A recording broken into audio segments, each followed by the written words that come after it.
So hello everyone and welcome back to Marks Up. In this particular session, we are going to start a very important chapter from examinations point of view, that is plant growth and development. So it is our prerogative to understand the definition of growth and development before commencing this chapter. यानी इस chapter को start करने से पहले कुछ terms की जानकारी आपको होनी चाहिए कि सीड क्या होता है, सीडलिंग क्या होती है, प्लांटलेट क्या होता है, प्लांट क्या होता है, प्लांट में ग्रोथ किस टाइप से होती है, प्लांट में डेवलपमेंट किस टाइप से होती है। और जब आप इन ग्रोथ और डेवलपमेंट के पैटर्न्स को समझेंगे इस चैप्टर में, उसके बाद ही हम जान पाएंगे कि ग्रोथ और डेवलपमेंट के ऊपर प्लांट ग्रोथ रेगुलेटर्स का क्या इफेक्ट पड़ता है, which is the most critical part of this chapter. Plant growth regulator को आप लोग प्यार से प्लांट हार्मोन भी बोलते हो, इसके ऊपर हम लोग डिस्कशन करने वाले हैं। अगला जो सेक्शन है वो पूरा का पूरा प्लांट हार्मोन्स के ऊपर है।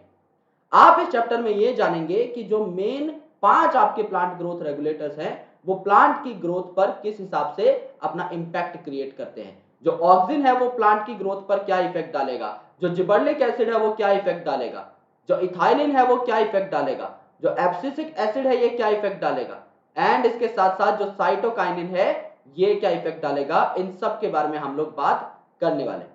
और जब हम इन प्लांट ग्रोथ रेगुलेटर्स के बारे में जान चुके होंगे तो हम दो एडिशनल टॉपिक्स की तरफ बढ़ जाएंगे। The very first topic is photo periodism, जिसमें फोटो का मतलब होता है लाइट और पीरियोडिज्म में एक वर्ड आ रहा है दैट इज पीरियड, जिसका मतलब होता है टाइम, यानी कितने टाइम के लिए सूरज उगा, इससे प्लांट की फ्लावरिंग पर क्या इफेक्ट पड़ेगा वो हम देखेंगे। एंड आफ्टर दैट हम वर्नलाइजेशन नाम का एक टॉपिक पढ़ेंगे जिसमें हम चिलिंग ट्रीटमेंट के बारे में जानेंगे कि अगर आप सीड को कोल्ड ट्रीटमेंट देते हो, अगर आप सीड को बहुत ही कम टेम्परेचर से एक्सपोज कराते हो तो उसकी फ्लावरिंग पर क्या इफेक्ट पड़ेगा।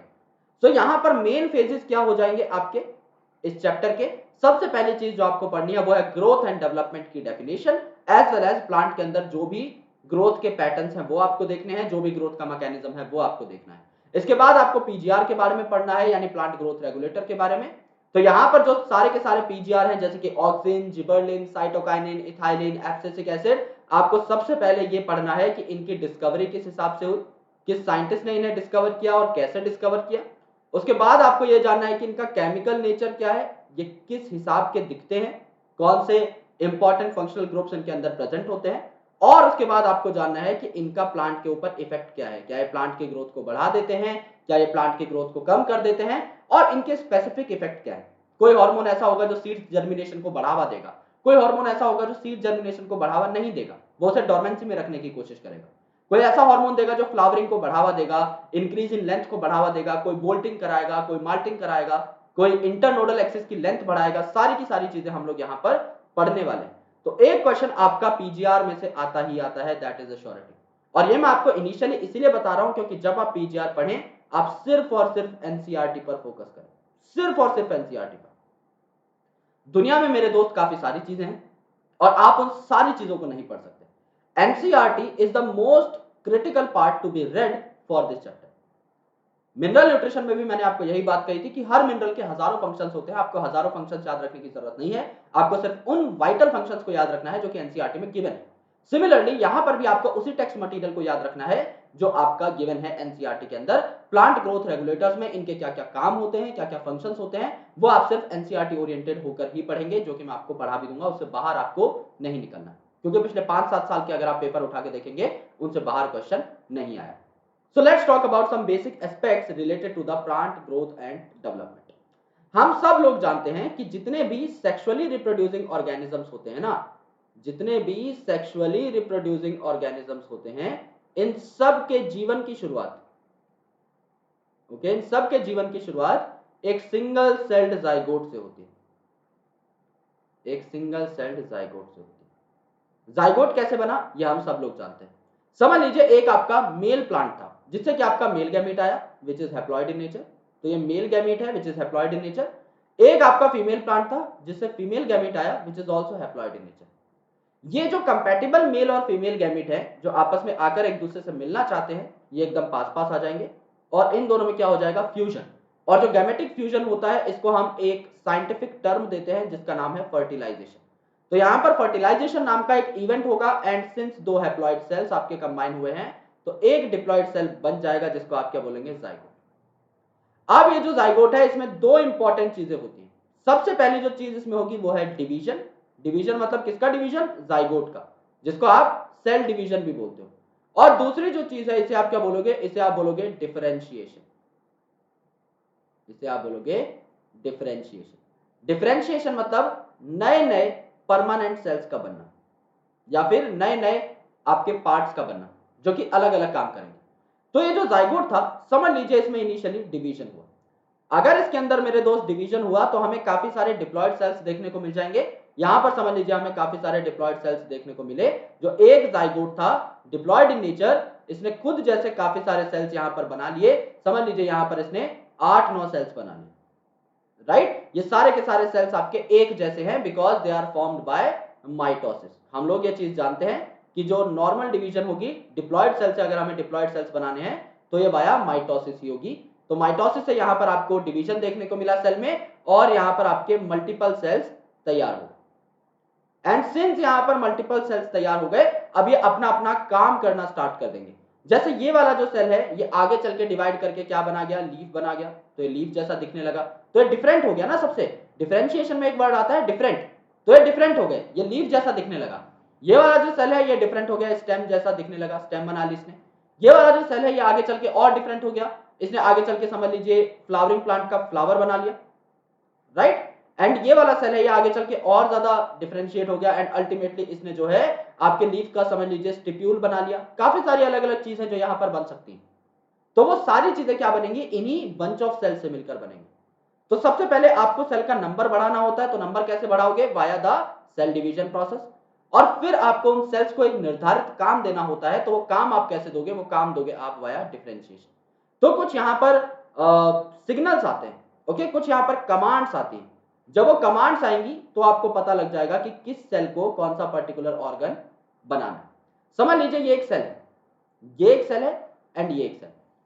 इन तीनों सेल्स पर डिफरेंट कमांड आई। यहां पर जो कमांड आई ये किसी जीन की आई जिसका नाम है एक्स।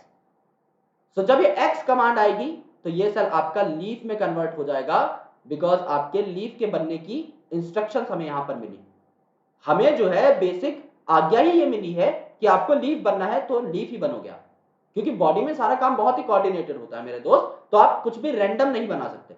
यहां पर आपको एक्स नाम का इंस्ट्रक्शन मिला है जो कि आपको आज्ञा दे रहा है कि आपको लीफ बनना है तो आप लीफ ही बनोगे। यहां पर वाई नाम का इंस्ट्रक्शन आ रहा है, तो वाई नाम का इंस्ट्रक्शन अगर आपको कह रहा है कि आप स्टेम का कोई पार्ट बनाओगे तो आप स्टेम का ही पार्ट बनाओगे, एज सिंपल एज दैट। तो प्लांट की बॉडी भी आपकी बॉडी की तरह बहुत कोऑर्डिनेटेड होती है। जैसे आप दुनिया में किसी भी ऑर्गेनिज्म को देखोगे जो कि ह्यूमन बीइंग है, तो आपको उसके हाथ सेम पोजीशन पर से अराइज होते हुए दिखाई देंगे, आपको उसके पांव सेम पोजीशन पर से अराइज होते हुए दिखाई देंगे, आपको उनके अंदर जो नंबर ऑफ बोन्स हैं, जो नंबर ऑफ मसल्स हैं, वो उतनी ही मिलेगी जितनी आपके अंदर है। तो इतना कोऑर्डिनेशन कैसे है? हमने भी तो अपनी जिंदगी एक सिंगल सेल जाइगोट से ही स्टार्ट की थी, तो हम लोग इतने ज्यादा कोऑर्डिनेटेड कैसे होते हैं? हमारी बॉडी इतने ऑर्डरली मैनर में कैसे अपने सारे के सारे ऑर्गन्स को जनरेट करती है? उसका भी आंसर इन्हीं सिग्नल्स के अंदर छिपा हुआ है। क्योंकि हमारा जो जाइगोट है जो कि सिंगल सेल है, ये जब अपना नंबर बढ़ाता है तो अलग अलग सेल्स को अलग अलग कमांड्स मिल जाती हैं, अलग अलग इंस्ट्रक्शंस मिल जाती हैं, और उनको फॉलो करके आपको ये पता लग जाता है कि कौन सा ऑर्गन पहले बनेगा, कौन सा बाद में बनेगा, कौन सा ऑर्गन किस पर्टिकुलर जगह से निकलेगा, और कौन से ऑर्गन का क्या स्पेसिफिक काम होने वाला है। सारी चीजें एकदम ही रॉक सॉलिड तरीके से मैनेज करती है आपकी बॉडी। तो ये जो सिंगल सेल जाइगोट है इसके अंदर क्या होता है? डीएनए होता है, which is the main blueprint of your body. यहां पर ये जो डीएनए है ये आपका ट्रांसलेट होकर प्रोटीन बनाता रहता है। अलग अलग प्रोटीन आपके डिवाइडेड सेल्स को इंस्ट्रक्शंस देते रहते हैं कि आप ये वाला ऑर्गन बनाइए, आप ये वाला ऑर्गन बनाइए, एंड सो ऑन। इसी प्रकार से सिंगल सेल जाइगोट से आपके सारे के सारे ऑर्गन तैयार हो जाते हैं। तो यहां पर हमें दो डेफिनेशंस के ऊपर फोकस करना था बस। पहली डेफिनेशन है हमारी सेल डिवीजन की, यानी सेल्स का नंबर बढ़ना वाया माइटोसिस। झटपट नंबर बढ़ाओगे, एक जैसे हजारों सेल्स बना लोगे। दूसरी डेफिनेशन है आपकी डिफरेंशिएशन। नाम में ही है डिफरेंट, तो यहां पर डिफरेंट डिफरेंट टाइप के ऑर्गन्स या डिफरेंट डिफरेंट टाइप के टिश्यूज बन जाएंगे। तो यहां पर इन्हें कुछ सिग्नल्स मिलते हैं, कुछ कमांड्स मिलती हैं, और उन सिग्नल्स के रिस्पेक्ट में ये क्या करते हैं? उन सिग्नल के रिस्पेक्ट में ये अपना एक एक्सप्रेशन शो करते हैं, ये अपने आप को बदल लेते हैं। जैसे प्लांट के अंदर आपको समझ लीजिए सिग्नल मिला कि आपको जाइलम बनाना है, ओके, जाइलम में भी आपको समझ लीजिए सिग्नल मिला कि आपको ट्रैकीड बनाना है। तो ट्रैकीड कैसा होता है? पतला होता है, लंबा होता है, प्रोटोप्लाज्म इसमें नहीं होता है। तो सेल को अगर ट्रैकीड बनना है तो क्या करेगा? ये प्रोटोप्लाज्म को तो लॉस कर देगा, क्योंकि ट्रैकिड में प्रोटोप्लाज्म नहीं होता। ये पतला और लंबा होता है तो अपने अंदर क्या करेगा, अपने अंदर मैकेनिकल स्ट्रेंथ बढ़ा लेगा, राइट, अपनी वॉल्स को क्या कर लेगा, स्ट्रॉन्ग कर लेगा। तो इस प्रकार की जो है सारी की सारी गतिविधियां इसमें हो जाएंगी, राइट। सिमिलरली आपको समझ लीजिए जाइलम का पैरेनकाइमा बनाना है। अब जाइलम का पैरेनकाइमा बनाना है तो पैरेनकाइमा तो फूड असिमिलेशन में काम आता है, लिविंग सेल होता है, तो यहां पर प्रोटोप्लाज्म लॉस नहीं होगा, जबकि ट्रैकिड में लॉस हो रहा था। यहां पर आपके क्लोरोप्लास्ट भी आपको देखने को मिल सकते हैं। So there are variety of things that you need to notice. हर ऑर्गन अलग होता है, उसकी प्रॉपर्टीज अलग होती हैं, और ये सारी प्रॉपर्टीज डिपेंड करती हैं इन सिग्नल या कमांड्स के ऊपर या इंस्ट्रक्शंस के ऊपर। ओके, सो जब आपका सीड जर्मिनेट करता है तो इनिशियली ये जो सीड रहता है ये जर्मिनेट करता है और ये अंकुरित हो जाता है। जब ये सीड अंकुरित होगा ना तो इसे आप क्या बोलेंगे, सीडलिंग। समझ लीजिए आपने चना भिगोया रात को सुबह उठ के खाने के लिए, तो आप सुबह जब देखोगे तो उसके ऊपर से जो है एक छोटा सा एक्सटेंशन निकला हुआ रहेगा इस प्रकार से, तो क्या हो गया है, अंकुरित हो गया है। इसे आप क्या बोल दोगे, सीडलिंग बोल दोगे, सीडलिंग। जिसे आप स्प्राउट भी बोलते हो ना, इसे मैं अंकुरित लिख देता हूं। ओके, अंकुरित आपका यहां पर बन चुका है। इसके अलावा अगर आप देखोगे तो ये थोड़ा और बड़ा होगा तो इसके अंदर रूट्स निकलनी स्टार्ट हो जाएंगे। अगर आप इसे जर्मिनेट करा दे तो छोटा सा पौधा आपका बाहर निकलेगा, बिल्कुल छोटा सा पौधा ग्रीन कलर का। इसे आप क्या कहते हो, प्लांटलेट, जो जस्ट अभी उगा ही है, जस्ट अभी जमीन से बाहर ही आया है। और जब ये फुल फ्लेजेड प्लांट बन जाएगा तो आप इसे क्या बोल दोगे, तो आप इसे बोल दोगे प्लांट। जब इसके ऊपर फ्लावर वगैरह सब कुछ होंगे, स्टेम भी अच्छी खासी लंबी होगी, काफी सारे लीव्स भी होंगे, तो आप इसे क्या बोल दोगे, प्लांट बोल दोगे, विच इज फुल्ली डेवलप्ड। इसी हिसाब से क्या होती है, आपकी डेवलपमेंट होती जाती है। तो एक सीड से सीडलिंग बनना, सीडलिंग से प्लांटलेट बनना, प्लांटलेट से प्लांट बनना, क्या हो रहा है, प्लांट में डेवलपमेंट हो रही है ना। तो इसी को आप डेवलपमेंट बोलते हो, इन्हीं फेजेस को आप पढ़ोगे। और इस डेवलपमेंट में सबसे इंपॉर्टेंट रोल किसका है, सेल डिवीजन का, राइट। सो सेल डिवीजन होती रहेगी, डिफरेंशिएशन होती रहेगी, तो अल्टीमेटली आप प्लांट में क्या कर दोगे, डेवलपमेंट करा दोगे, डेवलपमेंट करा दोगे। ये बात आपको यहां पर समझनी। अब देखते हैं पुस्तक में क्या लिखा हुआ है। तो all plant cells are descendants of the zygote that is fertilised egg. ये बात हम लोग कर चुके हैं कि अगर कोई भी सेक्सुअली रिप्रोड्यूसिंग प्लांट है या कोई भी सेक्सुअली रिप्रोड्यूसिंग ऑर्गेनिज्म है इन जनरल, तो अपनी जिंदगी एक डिप्लॉयड जाइगोट से स्टार्ट करता है।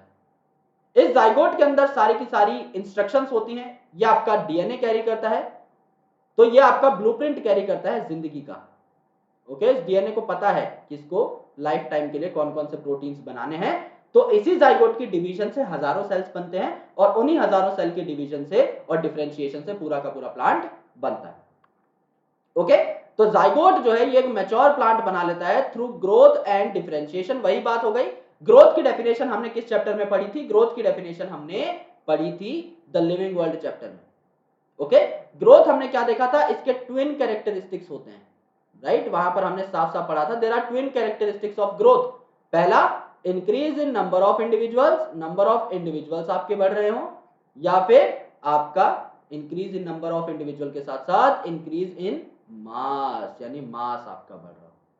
अगर प्लांट ग्रो हो रहा है, एक तरफ आपका सीड है और एक तरफ आपका पेड़ है, तो पेड़ का मास जो है वो सीड से लाखों अरबों गुना ज्यादा होगा, that is very obvious.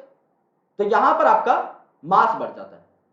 Similarly number of cells भी यहां पर बढ़ते रहते हैं। आप एक सेल से दो सेल बना रहे हो, दो से चार, चार से आठ, आठ से 16, 16 से 32 एंड सो ऑन। तो यहां पर आप प्लांट में ग्रोथ तो करते हो और डिफरेंशिएशन भी करते हो। डिफरेंशिएशन मतलब not all cells are same. यहां पर मैं लिख देता हूं डिफरेंशिएशन का मतलब not all cells are same. तो इनको क्या करना पड़ता है, सारे सेल्स सेम नहीं है तो इन्हें डिफरेंट होना पड़ता है ना मेरे भाई, नाम में ही क्या है, डिफरेंट। तो डिफरेंशिएशन शो करते हैं ये, राइट। इनको कोई सिग्नल मिलेगा, इंस्ट्रक्शन मिलेगी, जिसकी वजह से ये क्या करेंगे, अपने आप को मॉडिफाई कर लेंगे, या अपने आप को मॉडिफाई कर लेंगे और एक पर्टिकुलर ऑर्गन में तब्दील हो जाएंगे। ओके, तो यहां पर फॉर एग्जांपल डिफरेंशिएशन से अब आपका जाइगोट तो एक जैसा दिखता है, इससे आए हुए सारे के सारे सेल जो सेल डिवीजन से बनेंगे वो सारे एक जैसे दिखते हैं, जाइगोट की कॉपी होंगे वो एज इट इज। लेकिन हाँ, रूट आपकी अलग दिखती है, लीव्स आपकी अलग दिखती है, ब्रांचेस अलग दिखती हैं, फ्लावर अलग दिखते हैं, फ्रूट अलग दिखते हैं, सीड्स अलग दिखते हैं। तो क्या हुआ, डिफरेंशिएशन तो हुआ होगा ना, दैट इज वेरी ऑब्वियस। वो बात आपकी यहां से प्रूफ हो जाती है। एंड यहां पर कुछ चीजें ऐसी हैं जो कि आपकी बढ़ती रहती है हमेशा ग्रोथ में। जैसे अगर आप लेंथ देखो एक स्टेम की, तो वो हमेशा बढ़ती रहती है। जब हम लिविंग वर्ल्ड चैप्टर को पढ़ रहे थे तब हमने ये देखा था कि एनिमल में जो ग्रोथ है वो एक पर्टिकुलर लेवल तक होती है, एक सर्टेन एज तक होती है, एक उम्र को क्रॉस कर लेने के बाद आपकी जो हाइट है वो नहीं बढ़ती। लेकिन अगर आप वहीं पर बात करें प्लांट की, तो प्लांट की हाइट आपकी निरंतर बढ़ती रहती है, हमेशा बढ़ती रहती है। कुछ पार्ट्स लेकिन प्लांट के ऐसे हैं जो कि एक पर्टिकुलर साइज को अटेन करने के बाद झड़ जाते हैं। जैसे आपने पतझड़ के मौसम में देखा होगा कि काफी सारी पत्तियां आपकी प्लांट से नीचे गिर जाती हैं। आपने देखा होगा कि फ्रूट का एक पर्टिकुलर साइज अटेन होने के बाद डाली से वो नीचे झड़ के गिर जाते हैं एंड अल्टीमेटली आप उन फ्रूट्स को खा सकते हैं। तो यहां पर जो आपके लीव्स हैं ये झड़ सकते हैं, आपके फ्लावर्स हैं ये झड़ सकते हैं, फ्रूट जो है आपके झड़ सकते हैं एंड सो ऑन। तो हर पार्ट की अपनी अपनी स्पेसिफिक प्रॉपर्टीज। एंड उसके बाद जो प्लांट पार्ट्स हैं ये हो जाते हैं बूढ़े, जिनके बाद इनकी डेथ हो जाती है। तो बूढ़ेपन का आना is called as senescence. Senescence का मतलब रहता है बुढ़ापा आना किसी भी ऑर्गेनिज्म के अंदर। तो ये बुढ़ापा जब आएगा तो क्या हो जाएगा, मेटाबॉलिक प्रोसेसेस स्लो हो जाएंगे। यानी आपकी बॉडी जो पहले बहुत ज्यादा एक्टिव थी ना, बहुत अच्छे तरीके से काम कर रही थी, हर रिएक्शन को बहुत ही फास्ट वे में कन्वर्ट कर रही थी, बहुत फास्ट वे में कंप्लीट कर रही थी, at the end of the day अब वो काम नहीं हो पाएगा। अब सेनेसेंस में आपका मेटाबॉलिज्म स्लो हो जाएगा। तो अगर आप कोई चीज अपनी बॉडी के अंदर ले रहे हैं, कोई भी केमिकल अगर आपकी बॉडी के अंदर आ रहा है, तो उसको मेटाबोलाइज करने में आपको अच्छा खासा टाइम देना पड़ेगा। ओवरऑल अगर एक वर्ड में मैं बोलूं तो आपकी बॉडी क्या हो जाएगी, स्लो हो जाएगी, राइट। और धीरे धीरे आपका मेटाबॉलिज्म इतना ज्यादा रेग्रेस हो जाएगा कि आपकी डेथ हो जाएगी। ये जो बात है ये एनिमल्स के लिए भी करेक्ट है और प्लांट्स के लिए भी करेक्ट है। तो यहां पर देखो यार, आपका डेवलपमेंट किस हिसाब से हुआ और सेल डिवीजन किस हिसाब से हुआ। ये आपका एक डिप्लॉयड सेल है और ये आपका एक सिंगल सेल है जिसको आपने क्या बोला, जाइगोट, जिसमें आपको एक न्यूक्लियस दिखाई दे रहा है। अब ये जाइगोट जो है इसने दो सेल बनाए, ये वाला एक, ये वाला दो। यहां पर दो सेल्स जाइगोट ने बनाए। तो यहां पर क्या हुआ, सेल डिवीजन हुई, बिल्कुल हुई। यहां पर सेल डिवीजन हुई। फिर सिमिलरली इन दो सेल से चार सेल बनेंगे, चार सेल से आठ सेल बनेंगे, आठ से 16, और उसके बाद जो है आपका अलग अलग स्ट्रक्चर आपको यहां पर देखने को मिलेगा on the basis of arrangement of that cell, right. जैसे यहां पर आपके 8 सेल हैं, तो 8 सेल एम्ब्रियो अगर आप यहां पर प्लांट का देखेंगे तो कुछ सेल आपके ऊपर लगे हुए हैं 4 सेल, और इसके नीचे 4 सेल जो है आपको इस हिसाब से देखने को मिल जाएंगे, राइट। तो यहां पर ये जो है क्या बनाते हैं, सस्पेंसर बनाते हैं। ये जो पार्ट है ये आपका कहलाता है सस्पेंसर, जिसको आप नेक भी बोलते हो। और ये जो आपका मेन एम्ब्रियो पार्ट बन चुका है।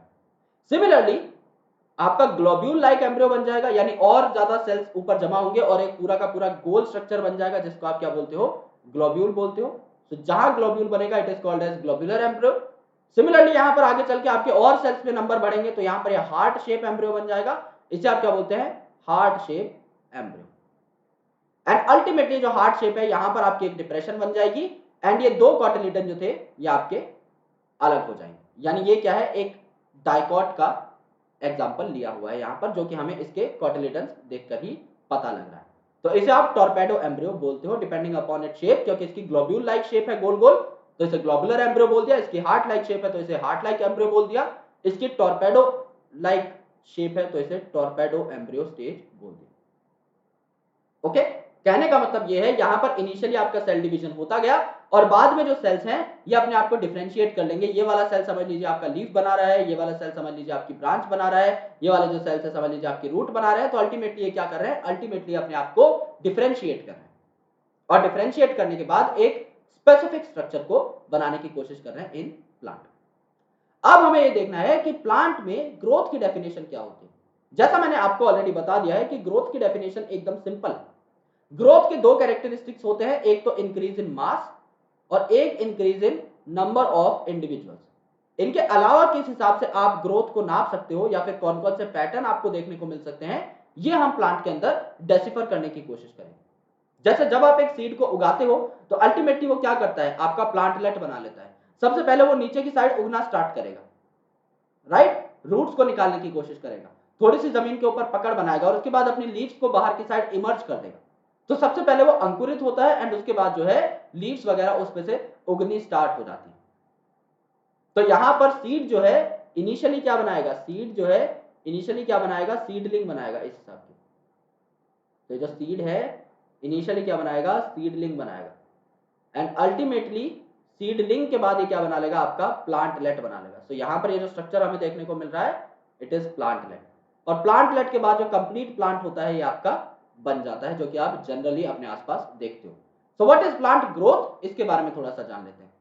तो ग्रोथ क्या है, growth is an irreversible permanent increase. देखो यार, इरिवर्सिबल बोल दिया और परमानेंट बोल दिया तो एक ही बात है। परमानेंट चीज भी वापस नहीं जा सकती, इरिवर्सिबल चीज मतलब आप इसे रिवर्सिबिलिटी की ओर नहीं ले जा सकते। एक बार अगर कोई काम हो गया तो हो गया। अगर प्लांट कोई उग चुका है तो आप उसको दोबारा से एम्ब्रियो में कन्वर्ट नहीं कर सकते, दोबारा से उसको सीड में कन्वर्ट नहीं कर सकते। एक बार प्लांट की ग्रोथ बढ़ गई, बढ़ गई, अब आप दोबारा से बच्चे नहीं हो सकते। तो यहां पर परमानेंट जो ग्रोथ है आपको देखने को मिलती है, साइज जो है आपका बढ़ जाएगा किसी भी ऑर्गन का या ऑर्गन के पार्ट्स का या इंडिविजुअल सेल का। क्योंकि कैसा भी हो सकता है ऑर्गेनिज्म, एक सेल्यूलर ऑर्गेनिज्म भी हो सकता है, एक टिश्यू ग्रेड का ऑर्गेनिज्म भी हो सकता है। अगर आप उसके किसी पार्ट को भी नोटिस कर रहे हैं तो आप बोलोगे कि प्लांट का पार्ट जो है ग्रो कर रहा है। अगर आप प्लांट के सेल को, स्पेसिफिक सेल को नोटिस करेंगे और उसमें प्रोटोप्लाज्म बढ़ा तो आप बोल दोगे प्लांट का सेल ग्रो कर रहा है। अगर आप प्लांट की हाइट नाप लोगे तो आप बोल दोगे प्लांट खुद ग्रो कर रहा है। अगर आप प्लांट के लीफ को देखोगे और उसका सरफेस एरिया बढ़ते हुए देखोगे तो आप बोलोगे प्लांट का लीफ ग्रो कर रहा है। So there are different ways to depict that. आप जितने प्लांट के पार्ट पर रिसर्च कर रहे हो आप उतने में भी ग्रोथ नोटिस कर सकते हो, उसे भी आप ग्रोथ ही बोलोगे, इसमें कोई भी टेंशन नहीं है। चाहे आप किसी टिश्यू को कंसिडरेशन में लो, चाहे आप किसी सेल को कंसिडरेशन में लो, चाहे लीफ को, चाहे पॉलन ट्यूब को, चाहे स्टेम की हाइट को, सारी चीजों के बारे में हम डिस्कस करेंगे। यहां पर क्या होता है, यहां पर मेटाबॉलिक प्रोसेसेस आपके परचम पे होते हैं जो कि कंज्यूम करते हैं एनर्जी। अगर मेटाबॉलिक प्रोसेस कंज्यूम कर रहे हैं एनर्जी तो पक्का बॉन्ड फॉर्मेशन हो रही होगी। और ऐसे रिएक्शन जिनमें बॉन्ड फॉर्मेशन होती है इनको आप क्या बोलते हो, एनाबॉलिक रिएक्शन बोलते हो। एनाबॉलिक मतलब छोटी छोटी चीजों से मिल करके एक बड़ी चीज बन रही है, वाया एनाबॉलिज्म, राइट। तो यहां पर छोटी छोटी चीजों से मिलकर बड़ी चीज बनना इज एनाबॉलिज्म। तो यहां पर जो एनाबॉलिक रिएक्शन है ये होते हैं।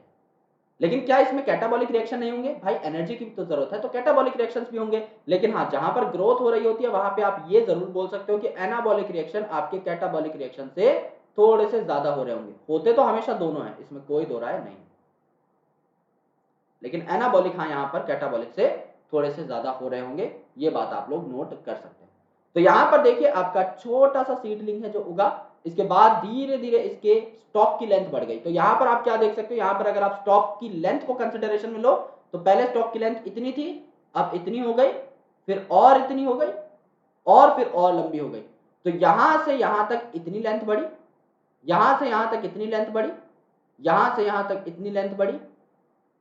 तो आप क्या बोलोगे, इसे ग्रोथ ही बोलोगे ना, इसे ग्रोथ ही बोलोगे, इसे आप क्या बोलोगे, ग्रोथ इन लेंथ। सिमिलरली यहां पर जो पत्ती है ये छोटी है और यहां पर जो पत्ती है ये बड़ी हो गई। तो यहां से यहां तक अगर आप देखोगे तो सरफेस एरिया भी पत्ती का बड़ा है, इसे भी आप ग्रोथ बोलोगे। तो अगर मैं पत्ती पर रिसर्च कर रहा हूं तो मेरे लिए ग्रोथ ये वाली है, अगर मैं स्टेम पर रिसर्च कर रहा हूं तो मेरे लिए ग्रोथ ये वाली है। दोनों की दोनों को मैं ग्रोथ बोल सकता हूं, कोई भी इसमें टेंशन वाली बात नहीं। इट डिपेंड्स अपॉन कि मैं किस प्लांट पार्ट पर रिसर्च कर रहा हूं, मैं एरिया कौन सा नोटिस कर रहा हूं। Now the most important part is plant growth is generally indeterminate, यानी प्लांट ग्रोथ को आप जनरली कैलकुलेट नहीं कर सकते। क्यों? क्योंकि प्लांट जो है हमेशा ही डिवाइड करता रहता है और हमेशा ही ग्रो करता रहता है। इसलिए प्लांट को कहा जाता है कि इसमें ओपन फॉर्म ऑफ ग्रोथ होती है। ओपन फॉर्म ऑफ ग्रोथ मतलब it is always open for growth, it is always open for growth, यानी ये कभी भी ग्रोथ को मना नहीं करता। अगर इसके अंदर सेल डिवीजन का पोटेंशियल है तो ये मना नहीं करेगा कि भाई आप लोग डिवाइड मत करो या फिर आप लोग मेरे सेल्स का नंबर मत बढ़ाओ। झटपट जो है सेल्स का नंबर बढ़ाने के लिए अपने पूरे के पूरे पोटेंशियल को आगे लाकर रख देगा। जैसा कि हमने anatomy of flowering plant chapters में पढ़ा था कि मेरिस्टेमेटिक सेल्स यहां पर प्रेजेंट होते हैं। मेरिस्टेमेटिक सेल्स वो सेल थे, they hold the capacity of division and perpetuation. Meristem cells वो होते हैं जो कि डिवाइड करने का पोटेंशियल रखते हैं, डिवाइड करने का पोटेंशियल इनके अंदर होता है। तो प्लांट भी आपका पूरा का पूरा डिवाइड नहीं करता, उसके अंदर कुछ चुनिंदा पार्ट्स ही होते हैं जो कि अपने आप को डिवाइड कर सकते हैं और नए सेल्स प्लांट के अंदर ऐड कर सकते हैं।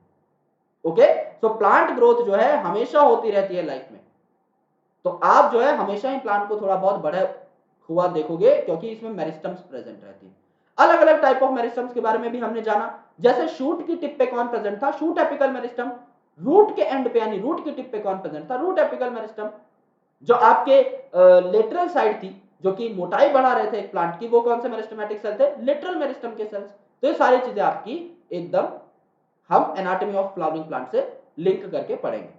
तो मेरिस्टेमेटिक सेल्स वो होते हैं जिनमें डिवाइड करने की और परपेचुएट करने की कैपेसिटी होती है, यानी अपना नंबर बढ़ा सकते हैं या अपना नंबर बार बार डिवाइड करके इंक्रीज कर सकते हैं। तो यहां पर इनकी प्रॉपर्टीज क्या होती है, सिंस ये मेरिस्टेमेटिक हैं तो इनके अंदर जो प्रोटोप्लाज्म है, क्योंकि इनको अब ये बार बार डिवाइड करेंगे, इनको एनर्जी की बहुत ज्यादा जरूरत है, तो इनके अंदर क्या होता है, इनके अंदर डेंस प्रोटोप्लाज्म प्रेजेंट रहता है जो कि इनको एनर्जी प्रदान करेगा। ओके, कॉन्स्पिक्यूअस न्यूक्लियस यहां पर होता है, यानी कि अच्छा खासा साइज में न्यूक्लियस यहां पर देखने को मिलता है, बार बार इन्हें न्यूक्लियस को डिवाइड भी करना है। सेल वॉल यहां पर पक्की नहीं होगी कभी भी, यार अगर आपने एक पक्की सेल वॉल लगा दी है सेल के ऊपर तो उसको तोड़ना मुश्किल होगा। एंड सेल डिवीजन के दौरान आपका ये जो एक सेल है इसको आपको दो पार्ट्स में कन्वर्ट करना है, तो ये वाला जो प्रोसेस है जिस हिसाब से मैं आपके सेल को क्वेंच करके दिखा रहा हूं, आपकी अगर पक्की सेल वॉल लगी हुई है तो सेल वॉल इज रिजिड, तो यहां पर अगर सेकेंडरी सेल वॉल है तो ये तो सेल को पिचकने ही नहीं देगी, तो आपको यहां पर प्राइमरी सेल वॉल की जरूरत है जो कि सेल्यूलोजिक होती है। प्राइमरी सेल वॉल अगर है, इसके ऊपर कोई थिकनिंग कोई डिपोजिशन अगर नहीं है तो ये आसानी से क्वेंच होकर दो सेल्स बना लेती हैं, तो यहां पर आपकी थिन सेल वॉल प्रेजेंट रहती है, थिन सेल वॉल प्रेजेंट रहेगी which is primary in nature, और इसका केमिकल नेचर कैसा है, सेल्यूलोजिक, तो यहां पर सेल्यूलोज की सेल वॉल आपकी प्रेजेंट रहती है। ओके, सो यहां पर देखो, the growth where new cells are always added, कभी भी एक ग्रोथ को मना नहीं करेंगे, कभी भी नया सेल ऐड हो सकता है डिवीजन के दौरान, इसे आप क्या बोलोगे, ओपन फॉर्म ऑफ ग्रोथ बोलोगे, जो कि प्लांट्स में देखने को मिलता है, क्योंकि इनके अंदर जो डिवीजन है वो कंटिन्यूअसली होती रहती है, इनके अंदर ग्रोथ भी कंटिन्यूअसली होती रहती है। अब ग्रोथ होगी किस किस टाइप की, पहली चीज आपकी प्राइमरी ग्रोथ। प्राइमरी ग्रोथ का मतलब सिंपल सा है, अगर एक भाषा में कहूं तो लेंथ जो है वो आपकी बढ़ेगी, और सेकेंडरी ग्रोथ का मतलब यह है कि यहां पर गर्थ बढ़ेगी, यानी कि आपकी मोटाई जो है प्लांट की वो बढ़ेगी, आपकी मोटाई प्लांट की बढ़ेगी। तो प्राइमरी ग्रोथ का मतलब जो आपकी रूट के ऊपर एपेक्स पे सेल्स हैं और शूट के ऊपर जो एपेक्स पे सेल्स हैं, ये आपके प्लांट की लंबाई को बढ़ा देंगे, इसकी एक्सिस की लेंथ को बढ़ा देंगे। तो यहां पर देखो, ये अगर आपकी शूट है ना, ये ऊपर वाला पार्ट अगर शूट है जो कि आपका हवा में होता है, it is the aerial part, और जो जमीन के नीचे है ये आपकी रूट होती है, तो रूट के भी टिप पर क्या प्रेजेंट है, आपके root apical meristem cell present थे जिनको हम आरएएम बोल रहे थे, एंड ऊपर आपके shoot apical meristem cell present थे जिनको हम एसएएम बोल रहे थे।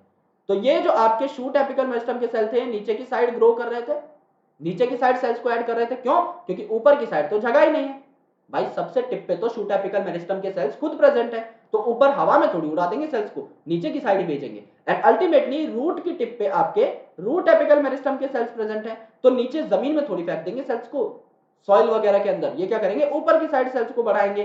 तो यहां पर क्या हुआ, जो एरो दिए हुए हैं वो क्या बता रहे हैं, डायरेक्शन ऑफ ग्रोथ बता रहे हैं, कि यहां पर जो सेल्स है वो नीचे की साइड ऐड हो रहे हैं, तो यहां पर डाउनवर्डली आपके सेल्स ऐड होते हैं, सेल्स आपके ऐड होते हैं, एंड यहां पर अपवर्ड डायरेक्शन में सेल्स ऐड होते हैं, अपवर्डली सेल्स ऐड होते हैं। यहां पर अगर आप देखोगे वस्कुलर कैम्बियम को, तो यहां पर आप एडिशन की मार्जिन देख सकते हो या फिर एडिशन का एरो देख सकते हो, ये क्या बता रहा है कि हम लिटरल साइड में ग्रो कर रहे हैं, तो ये जो आपका लिटरल मेरिस्टम है ये क्या करता है, लिटरल मेरिस्टम आपकी चौड़ाई बढ़ाता है, एक पर्टिकुलर प्लांट की चौड़ाई बढ़ाएगा तो गर्थ बढ़ाएगा, यानी मोटाई बढ़ा रहा है प्लांट की, ये सेकेंडरी ग्रोथ करवा रहा है। ओके, तो जो प्राइमरी मेरिस्टम है that is going to increase the primary growth of a particular plant, it means that it will be increasing the length of a plant, and the secondary meristem will be increasing the girth of plant, for example the lateral meristem, जिसको आप यहां पर vascular cambium भी बोल रहे हो, ये भी आपका सेकेंडरी ग्रोथ कराता है, जैसे वस्कुलर कैम्बियम है, कॉर्क कैम्बियम है, ये आपके सेकेंडरी ग्रोथ ही कराते हैं। तो प्राइमरी ग्रोथ में देखो यार क्या हुआ, प्राइमरी ग्रोथ में रूट एपिकल मेरिस्टम और शूट एपिकल मेरिस्टम के जो सेल थे इन्होंने प्लांट की एक्सिस की लेंथ बढ़ाई, यानी इन्होंने प्लांट को लंबा कर दिया, इसे आप प्राइमरी ग्रोथ कहते हो। लेकिन जो आपकी सेकेंडरी ग्रोथ थी जो कि कुछ जिम्नोस्पर्म्स में और डाइकॉट्स में देखने को मिलती है, मोनोकॉट्स के अंदर ये सिस्टम नहीं देखने को मिला था, नॉट प्रेजेंट इन मोनोकॉट। इसके पीछे रीजन क्या था मेरे दोस्त, कि मोनोकॉट के अंदर आपके जो कैम्बियम्स थे ये एब्सेंट थे, जो कैम्बियम थे ये एब्सेंट थे, तो मोनोकॉट में आपको ये जुगाड़ नहीं देखने को मिला था, उसमें कोई सेकेंडरी ग्रोथ नहीं हो रही थी। तो यहाँ पे जो लेटरल मेरिस्टम है जैसे कि वस्कुलर कैम्बियम हो गया, कॉर्क कैम्बियम होगा, इनकी वजह से आपके प्लांट की गर्थ बढ़ती, यानी प्लांट की मोटाई बढ़ती। ओके, तो प्राइमरी ग्रोथ का मतलब लेंथ का बढ़ना और सेकेंडरी ग्रोथ मतलब गर्थ का बढ़ना, ऐसे प्लांट आपका ग्रो करता है, नंबर ऑफ सेल्स आपके ऐड होते रहते हैं। तो डायरेक्शन इज इंपॉर्टेंट। जो शूट एपिकल मेरिस्टम है वो टॉप पे है, तो अपने ऊपर तो सेल्स भेज नहीं पाएगी, तो नीचे की साइड सेल सेट करेगी। जो रूट एपिकल मेरिस्टम है ये एकदम बॉटम पे है, तो नीचे तो सेल सेट नहीं कर पाएगी, ऊपर की साइड करेगी। एंड जो लेटरल मेरिस्टम है वो मोटाई बढ़ाएंगी, तो वो दोनों साइड जो है आपकी अंदर की साइड भी और बाहर की साइड भी, यहां पर देखो ये अंदर की साइड भी सेल्स बढ़ा रही है और बाहर की साइड, तो ये दोनों साइड में आपको सेल्स बढ़ाती हुई दिख जाएगी। Now the growth is measurable. Okay, यानी आपने अभी देखा ग्रोथ इज इनडिटरमिनेट, यानी हमेशा बढ़ती रहती है। ग्रोथ को आप एग्जैक्टली डिटरमाइन नहीं कर सकते, क्योंकि आपको प्लांट के हर एक पार्ट की जो है वहां पर मेजरमेंट करनी पड़ेगी, विच इज नियरली इम्पॉसिबल। लेकिन अगर आप यहां पर देखें तो आप कुछ स्पेसिफिक पार्ट से, कुछ स्पेसिफिक तरीकों से प्लांट की ग्रोथ को मेजर भी कर सकते हैं। तो प्लांट अगर इनडिटरमिनेट है तो कुछ हमने जुगाड़ लगाए हैं जिससे कि हम मेजर कर सके कि हाँ यार ग्रोथ हो रही है, हमें बस ये पता लग जाए, हम उतने में ही खुश हैं।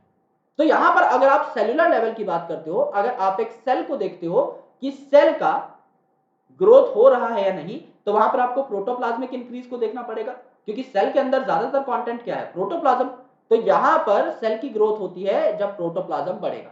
एंड ये जो प्रोटोप्लाज्म है इसको कैलकुलेट करना इज वेरी डिफिकल्ट, तो आप डायरेक्टली कभी भी प्रोटोप्लाज्म को कैलकुलेट नहीं करते। तो आप क्या करते हो, अलग अलग जुगाड़ लगाते हो, अलग अलग चीजों का इस्तेमाल करते हो।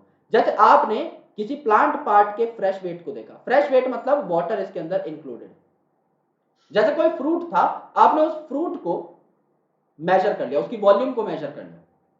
सिमिलरली तो फ्रूट के अंदर अभी वाटर है, तो आपने क्या किया, एक फ्रूट जब छोटा था तो मेजर कर लिया और बड़ा हुआ तो मेजर कर लिया। हालांकि हमें देखने से नॉर्मल पता लग जाएगा कि एक सेब मेरे भाई पहले आपका ऐसा दिख रहा था और अब आपका इतना बड़ा दिख रहा है।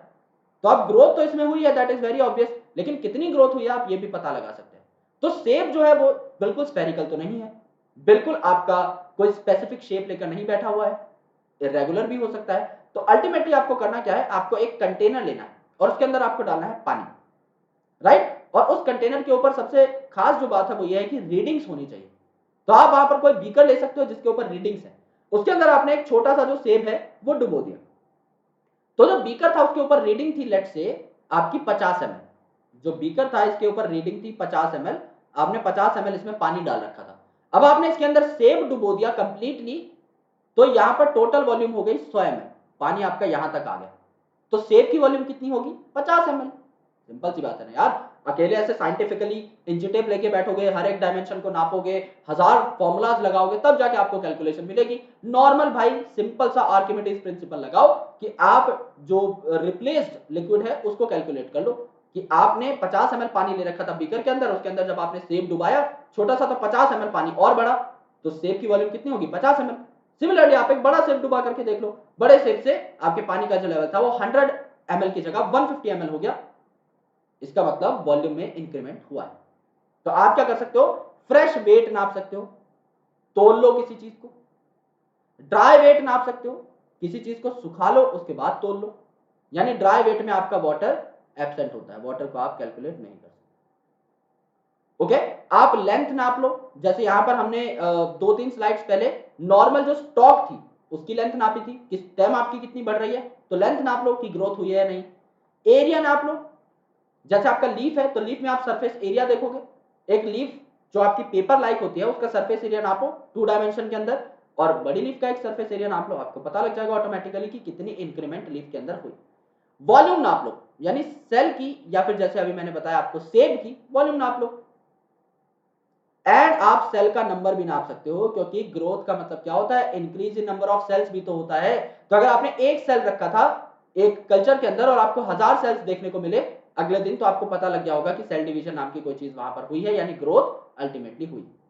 तो इन प्रकार के फैक्टर से आप एग्जैक्ट कैलकुलेशन कर सकते हो कि कोई भी चीज कितनी बड़ी है लेंथ में। जैसे यहां पर देखो, यहां पर आप क्या नाप सकते हो, स्टेम की तो आप लेंथ नाप ही सकते हो कि स्टेम की लेंथ बड़ी है, रूट की तो आप लेंथ नाप ही सकते हो कि रूट की लेंथ बड़ी है। आप ये जो पॉलन ट्यूब है जो यहां से यहां तक ग्रो करती है, इनिशियली पॉलन ट्यूब समझ लो इतनी ग्रो करी, तो ये समझ लो 1 सेंटीमीटर ग्रो करी। अगली बार जब आपने देखा तो पॉलन ट्यूब और अंदर तक चली गई, 2 सेंटीमीटर ग्रो करी, तो यहां पर क्या हुई, 1 सेंटीमीटर से 2 सेंटीमीटर तक क्या हुई, लेंथ में इंक्रीमेंट हुई। तो यहां पर आप ग्रोथ भी देख सकते हो वाया मेजरमेंट ऑफ लेंथ। तो जो पॉलन ट्यूब है, जो आपकी स्टेम है, इनकी आप लेंथ नोट कर सकते हो और साक्षात आपको अपनी आंखों से दिखाई भी दी जाती है, बिकॉज जो ग्रोथ है ये आपकी एक एविडेंट कैरेक्टरिस्टिक फीचर है प्लांट का, क्योंकि ग्रोथ क्या है आपका कॉन्स्पिक्यूअस होता है। अगर जैसे समझ लो तुम्हारे घर पे कोई रिश्तेदार आया काफी दिनों बाद या फिर काफी सालों बाद, तो तुम्हें देखते ही बोलते हैं कि अरे बेटा कितने बड़े हो गए हो।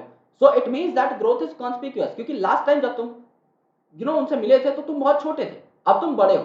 तो ग्रोथ एक ऐसी चीज है जो दिखाई देती है। सिमिलरली यहां पर भी आपको लेंथ में जो इंक्रीमेंट है दिखाई दे जाएगी। एक सेब कल तक इतना था, आज इतना बड़ा हो गया है, अल्टीमेटली वो भी आपको दिखाई दिया, लेकिन कितना बड़ा ये आप कैलकुलेट कर सकते हो। तो लेंथ में आप क्या नाप लोगे, सेंटीमीटर्स में उसकी लेंथ नाप लोगे या मीटर्स में उसकी लेंथ नाप लोगे, जो भी आप डायमेंशन ले रहे हो स्टेम के लिए, पॉलन ट्यूब के लिए आप लेंथ नाप सकते हो। सरफेस एरिया, जैसे कि आपकी एक लीफ है, तो यहां पर आपने देखा कि सरफेस एरिया जो था ये आपका था 5 सेंटीमीटर स्क्वायर। फिर ये थोड़ी सी और बड़ी हुई लीफ, तब आपने इसका सरफेस एरिया नापा और सरफेस एरिया जो है बढ़कर हो गया आपका 7 सेंटीमीटर स्क्वायर। तो आप क्या बोल सकते हो कि 2 सेंटीमीटर स्क्वायर जो है आपका यहां पर इंक्रीमेंट देखने को मिला लेंथ के इसके अंदर, सरफेस एरिया के अंदर। तो ये भी आपकी ग्रोथ होगी। सिमिलरली यहां पर सेल का साइज, कि एक सेल का साइज कितना बढ़ा।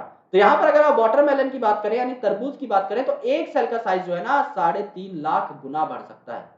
इतने ज्यादा बड़े बड़े सेल्स होते हैं इसमें। तो एक सेल जो बहुत छोटा था उसके ऊपर आपने रिसर्च करी और उसका सेल आपने 3.5 लाख गुना बढ़ता हुआ देख लिया, तो आपको पता लग गया भाई इसी का नाम ग्रोथ है।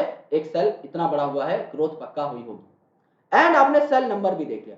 अगर आप मेज के रूट एपिकल मेरिस्टम की बात कर लें, जो यहां पर आपको दिखाई हुई है, तो इसकी लेंथ भी आप नाप सकते हैं। और यहां पर अगर आप देखें तो जो रूट की एपिकल मेरिस्टम है यहां पर, ये आपके 17,500 से भी ज्यादा नए सेल बना लेती है 1 घंटे के अंदर।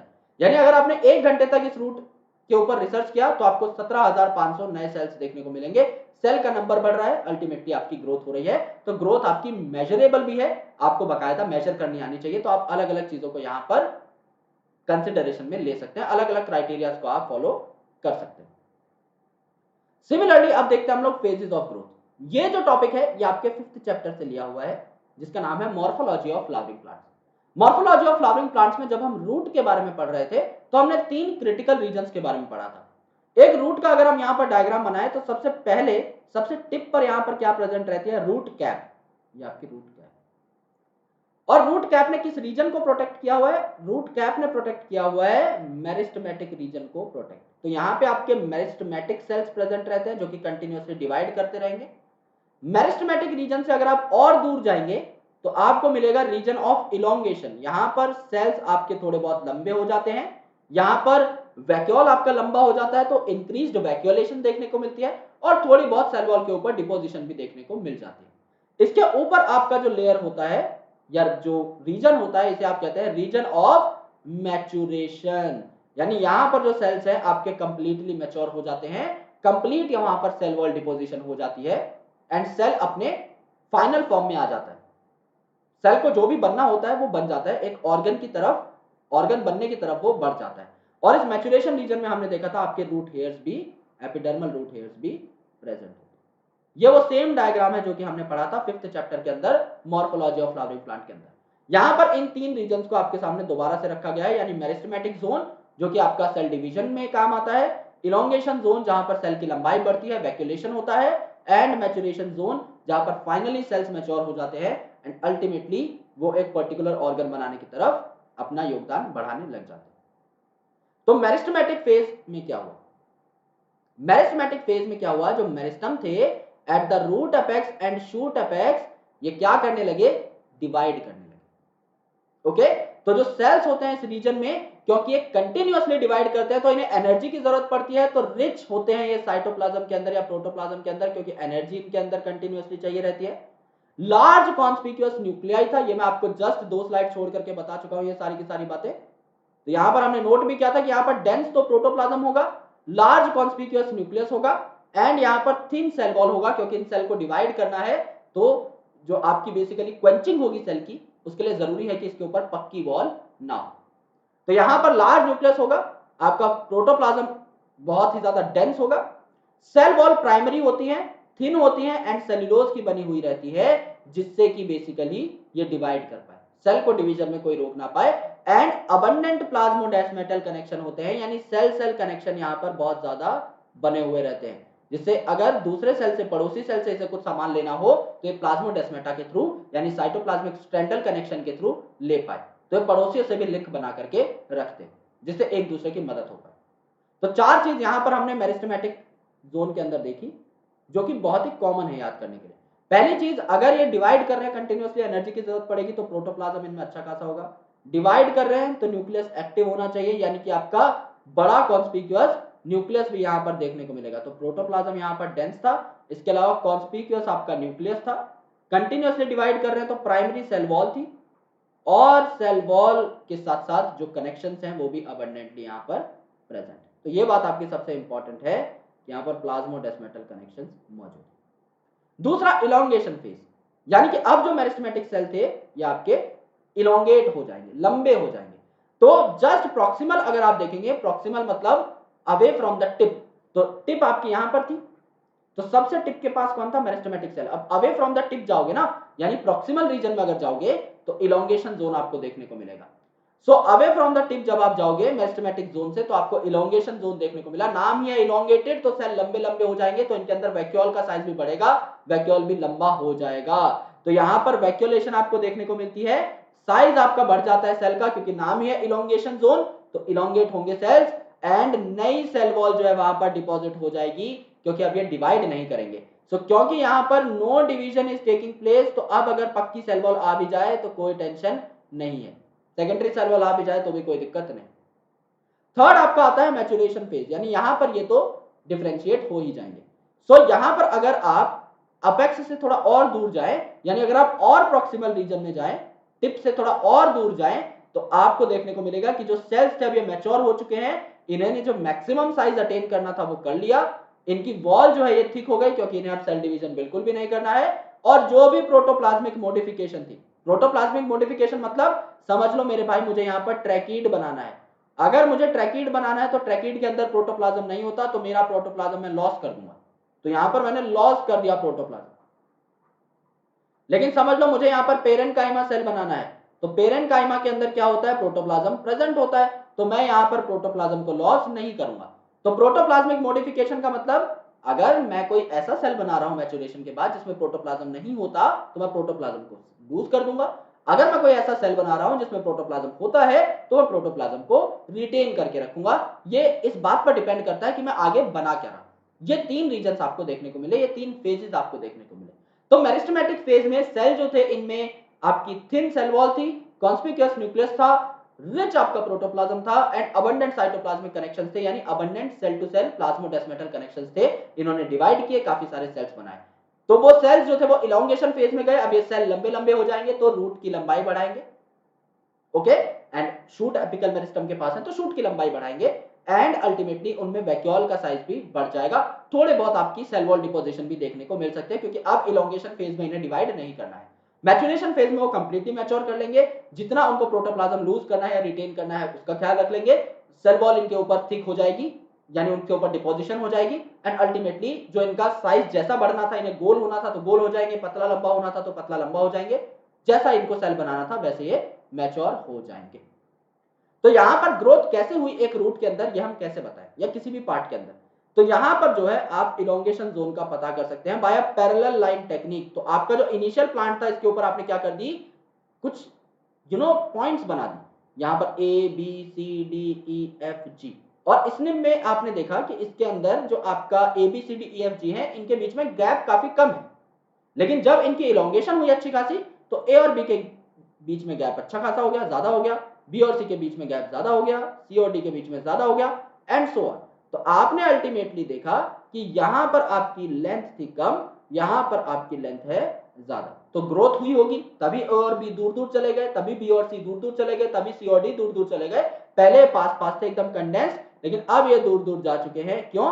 क्योंकि सेल्स इलोंगेट हुए हैं। तो आप पैरेलल लाइन टेक्निक से जो है इसे प्रूव भी कर सकते हैं कि ग्रोथ हुई है या नहीं। नाउ जो प्लांट ग्रोथ है ये दो तरीके की हो सकती है। तो प्लांट में हम ग्रोथ रेट नापते हैं, या तो ये अरिथमेटिकली ग्रोथ शो कर सकते हैं, या तो ये ज्योमेट्रिकली ग्रोथ शो कर सकते हैं। तो इन दोनों के बारे में अब हम जानेंगे। तो ग्रोथ रेट क्या होता है? मैंने आपको बताया था कि दुनिया में कोई भी चीज जिसके पीछे रेट लगा हुआ है, इसका मतलब पर टाइम आप उस चीज की डिस्कशन कर रहे हैं।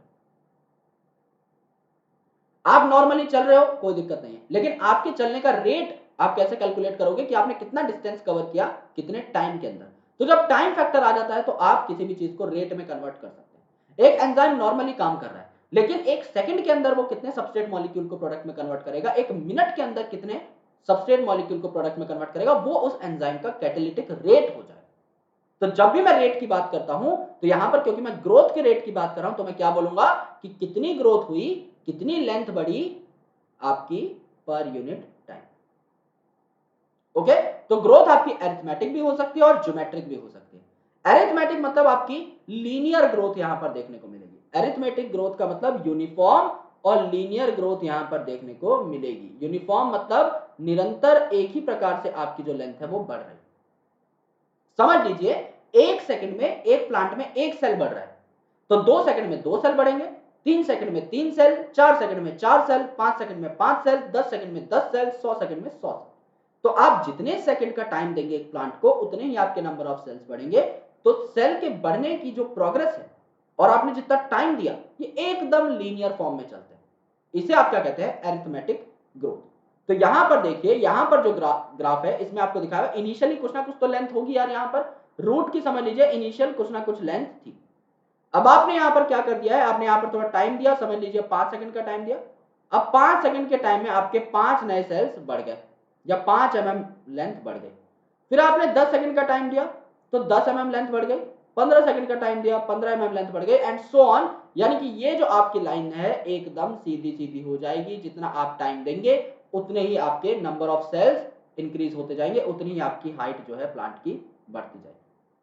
तो अरिथमेटिक ग्रोथ क्या हुआ, in this following mitotic cell division, इस पर्टिकुलर सेल डिवीजन के प्रोसेस में आपके एक सेल के डिवीजन से जो 2 सेल बनते हैं उनमें से सिर्फ एक डॉटर सेल ही मेरिस्टेमेटिक रहता है, जबकि दूसरा वाला जो है वो मैच्योर हो जाता है। तो आपको क्या देखने को मिलता है, आपको लीनियर कर्व देखने को मिलता है। इस डायग्राम को बहुत गौर से देखना मेरे दोस्त। आपके इस अरिथमेटिक के अंदर 2 सेल्स हैं जो ब्लू कलर के हैं, 1 और 2, सबसे ऊपर जो है मैं इस डायग्राम को दिखा रहा हूं। ओके, तो यहां पर लेजर पॉइंटर से देख लेते हैं। यहां पर आपके 2 ब्लू कलर के सेल्स हैं। जब मैंने डिवीजन करवाया इस वाले सेल का सेकंड वाले सेल का, तो क्या हुआ, इसने 2 सेल बनाए। तो ये जो पहले वाला ब्लू सेल था वो तो वैसा का वैसा नीचे आ गया, और ये जो 2 सेल दूसरे नंबर का सेल था इसने 2 सेल बना लिए, एक ब्लू और एक स्काई ब्लू। अब ये जो ब्लू वाला है ये तो दोबारा से मेरिस्टेमेटिक है तो दोबारा से डिवाइड करेगा, लेकिन जो स्काई ब्लू वाला है ये मैच्योर हो गया, तो ये वैसा का वैसा रहेगा, इसमें कोई डिवीजन नहीं होगी। यहां पर ये जो डार्क ब्लू था इसने दोबारा से डिवीजन किया और 2 आपके स्काई ब्लू कलर के सेल्स ऐड हो गए, फिर आपके 3 स्काई ब्लू कलर के सेल्स ऐड हो गए, 4 स्काई ब्लू कलर के सेल्स ऐड हो गए। तो आप देख सकते हो यहां पे लीनियर ग्रोथ है। एक डिवीजन पे यहां पर एक सेल ऐड हुआ, दूसरी डिवीजन पे यहां पर दूसरा सेल ऐड हुआ, तीसरी डिवीजन पे तीसरा सेल ऐड हुआ, चौथी डिवीजन पे चौथा सेल ऐड हुआ, यानी हर डिवीजन पे आपका एक सेल ऐड हो रहा है। वन सेल एडेड पर डिवीजन, यानी एक बार सेल डिवीजन होने पे एक सेल ऐड होता है। तो आपके लीनियर ग्रोथ आपको यहां पर देखने को मिलेगी, इसमें कोई भी दो राय नहीं है। इसको एक बार हम लोग अपने हाथ से बनाकर देख लेते हैं, इस बात को समझने की कोशिश करना। ये आपका समझ लीजिए एक सेल है, तो ये व्हाइट कलर का जो सेल है ये कैसा है, ये आपका मेरिस्टेमेटिक है।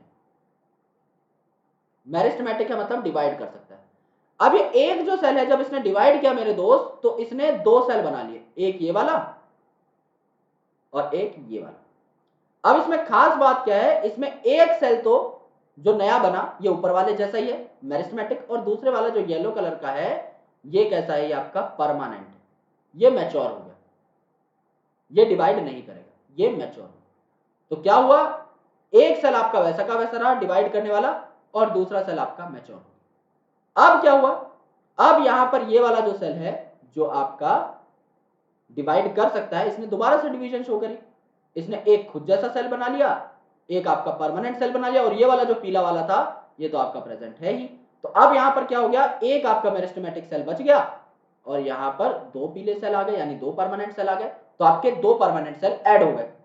अब ये वाला जो सेल बचा हुआ है मेरिस्टेमेटिक, ये दोबारा डिवाइड करेगा क्योंकि ये मेरिस्टेमेटिक है। मेरिस्टेमेटिक अगर दोबारा डिवाइड करेगा तो एक तो मेरिस्टेमेटिक ही बना लेगा, दूसरा आपका परमानेंट बना लेगा जो येलो कलर का होगा, और 2 परमानेंट हमारे पास पहले से ऊपर प्रेजेंट ही हैं, ये आपके यहां पर आ जाएंगे। तो अल्टीमेट स्टेटस क्या हो गया, अल्टीमेट स्टेटस ये हो गया मेरे दोस्त कि एक आपका सफेद सेल हो गया, 3 आपके येलो सेल हो गए, ये इसका स्टेटस हो गया।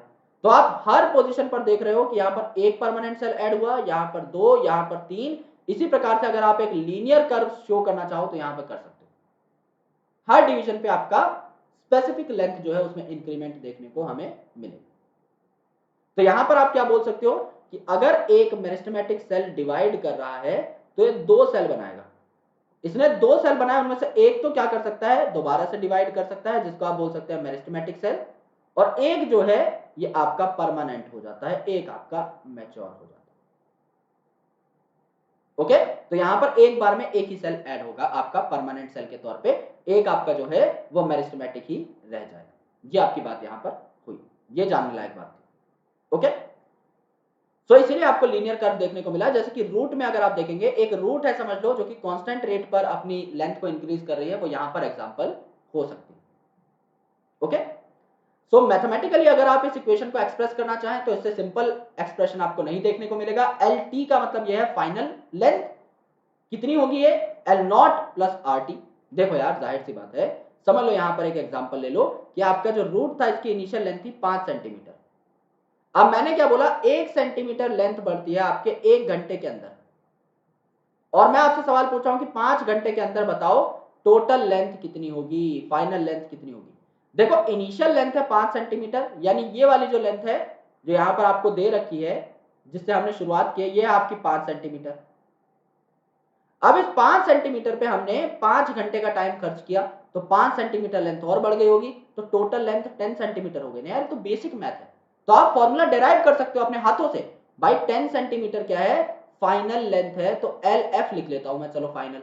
ये क्या हो जाएगी, एल नॉट मतलब बिल्कुल initial length plus rate of increase in size, यानी रेट क्या हो गया आपका 1 सेंटीमीटर इंक्रीज हो रहा है कितने टाइम में, 1 घंटे में। टाइम है आपका 1 घंटा। तो यहां पर आपने क्या किया, रेट ले लिया, 1 सेंटीमीटर बढ़ रहा है, टाइम कितना है आपका 5 घंटे, तो टोटल कितना हो गया 5 हो गया है। एंड यहां पर इनिशियल लेंथ थी 5, तो टोटल लेंथ क्या हो गई 10। तो यहां पर 10 हो गई है, क्योंकि ये आपका 5 था और ये आपका 1 इंटू 5 हो गया। तो इस हिसाब से हमने खुद कैलकुलेट करके देख लिया, फॉर्मूला हमें डेराइव करने की भी जरूरत नहीं है। सबसे बेसिक जो आपके दिमाग में सोच आएगी वो एकदम यही आएगी इस फॉर्मूला को लेकर के।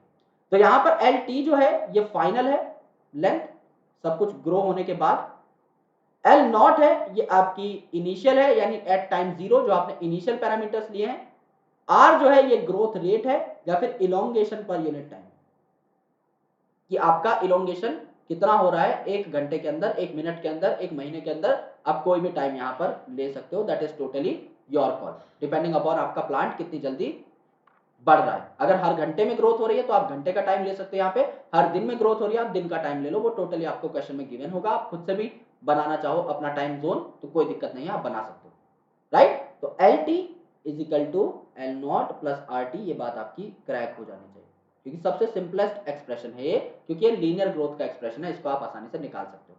तो यहाँ पर भी जो जाइगोट है इसके अंदर देखो आप, इसके अंदर आपके ब्लू कलर के काफी सेल्स है। तो इनिशियली तो सारे सेल्स डिवाइड करते हैं, जाइगोट ने डिवाइड किया, 2 सेल बनाए, फिर 4 बनाए, फिर 8 बनाए, 16 बनाए, लेकिन बाद में कुछ सेल आपके क्या हो जाते हैं, परमानेंट हो जाते हैं। तो बाद में आपको अरिथमेटिक ग्रोथ देखने को मिल जाती है। बाद में सारे सेल्स डिवाइड नहीं करते, सिर्फ आपके मेरिस्टेमेटिक सेल्स डिवाइड करते हैं।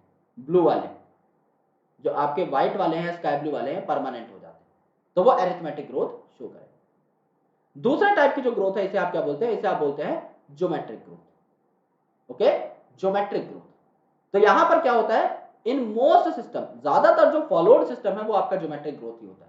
इनिशियल ग्रोथ जो है आपकी स्लो होती है, जिसे आप बोलते हैं lag phase. Initial growth slow क्यों होती है, क्योंकि पहले आपके सेल्स का नंबर कम है। समझ लो आपने एक सेल से शुरुआत की है, तो एक सेल से 2 बनेंगे, 2 से 4 बनेंगे, 4 से 8 बनेंगे, 8 से 16 बनेंगे, 16 से 32। तो आपके इनिशियल जो सेल्स हैं वो स्लो ग्रो होते हैं। क्यों, क्योंकि सबसे पहले तो एनवायरमेंट को जांचते हैं, सबसे पहले तो एनवायरनमेंट को सेंस करते हैं कि भाई मेरे लिए खाना पीना कैसा है, सारी कंडीशंस मेरे लिए सूटेबल हैं कि नहीं। तो ये पहले क्या करते हैं, अपना एनालिसिस कर लेते हैं।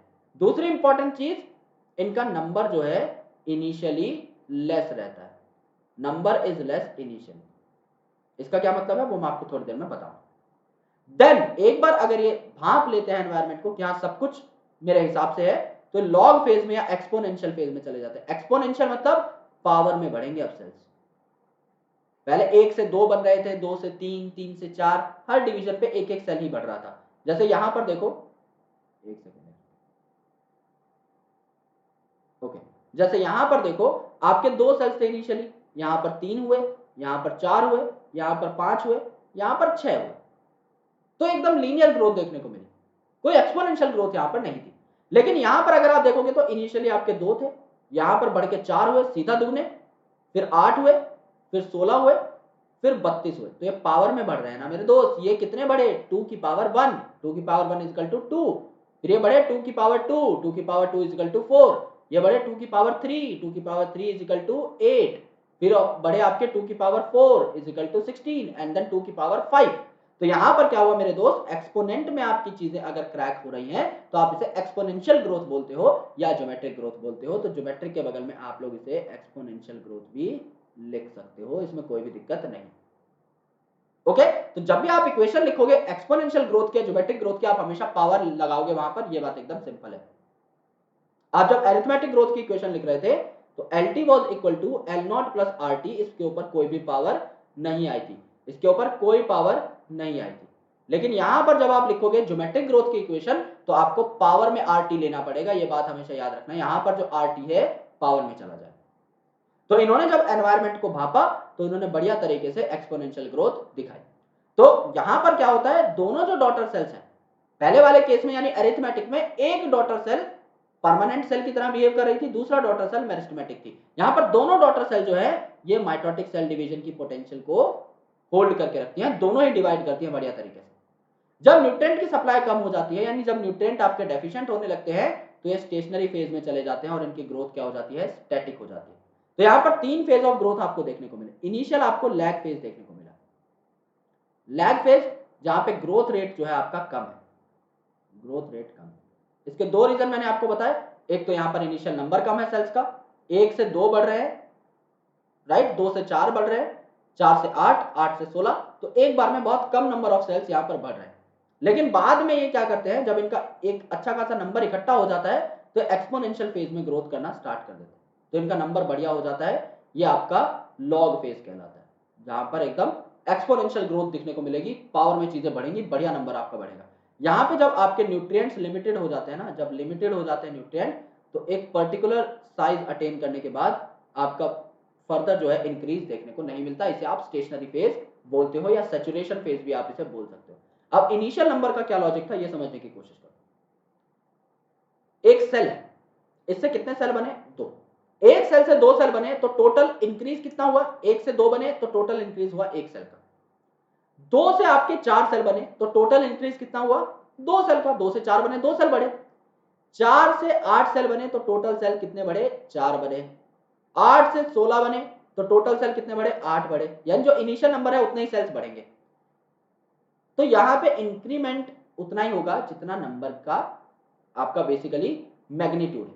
तो यहां पर क्या हुआ, नंबर आपका छोटा सा है, 1 2 4 8, क्या फर्क पड़ता है इतना सा, तो नंबर छोटे छोटे हैं। लेकिन समझ लो इसने डिवीजन करते करते 16 से 32, 32 से 64, 128, 256, 512, 1028 एंड ऐसे करते करते इसने 1 लाख सेल बना।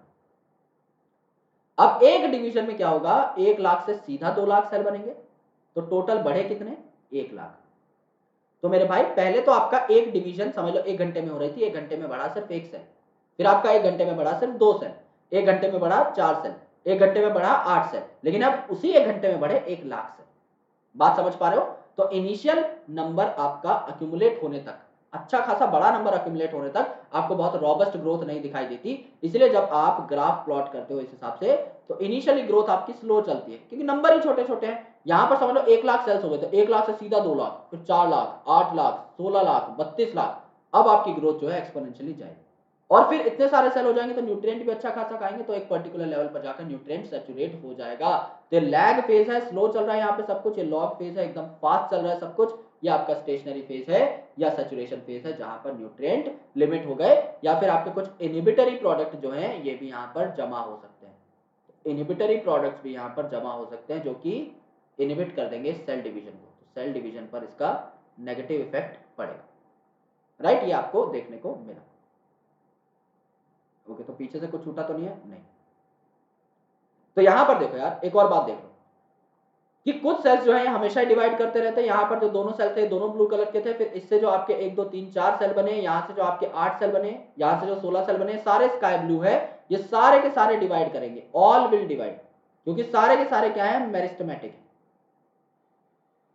तो कैसी ग्रोथ दिखा रहे हैं, आपकी ज्योमेट्रिक ग्रोथ। लेकिन आगे चल के कुछ सेल्स परमानेंट हो जाएंगे, ये कैसे दिखाएंगे, आपकी एरिथमेटिक ग्रोथ दिखाएंगे, राइट। क्योंकि आपको पता है प्लांट का हर सेल डिवाइड नहीं करता, सिर्फ मेरिस्टेमेटिक सेल डिवाइड करते हैं, तो इनके डिवाइड करने का तरीका भी अलग अलग हो सकता है।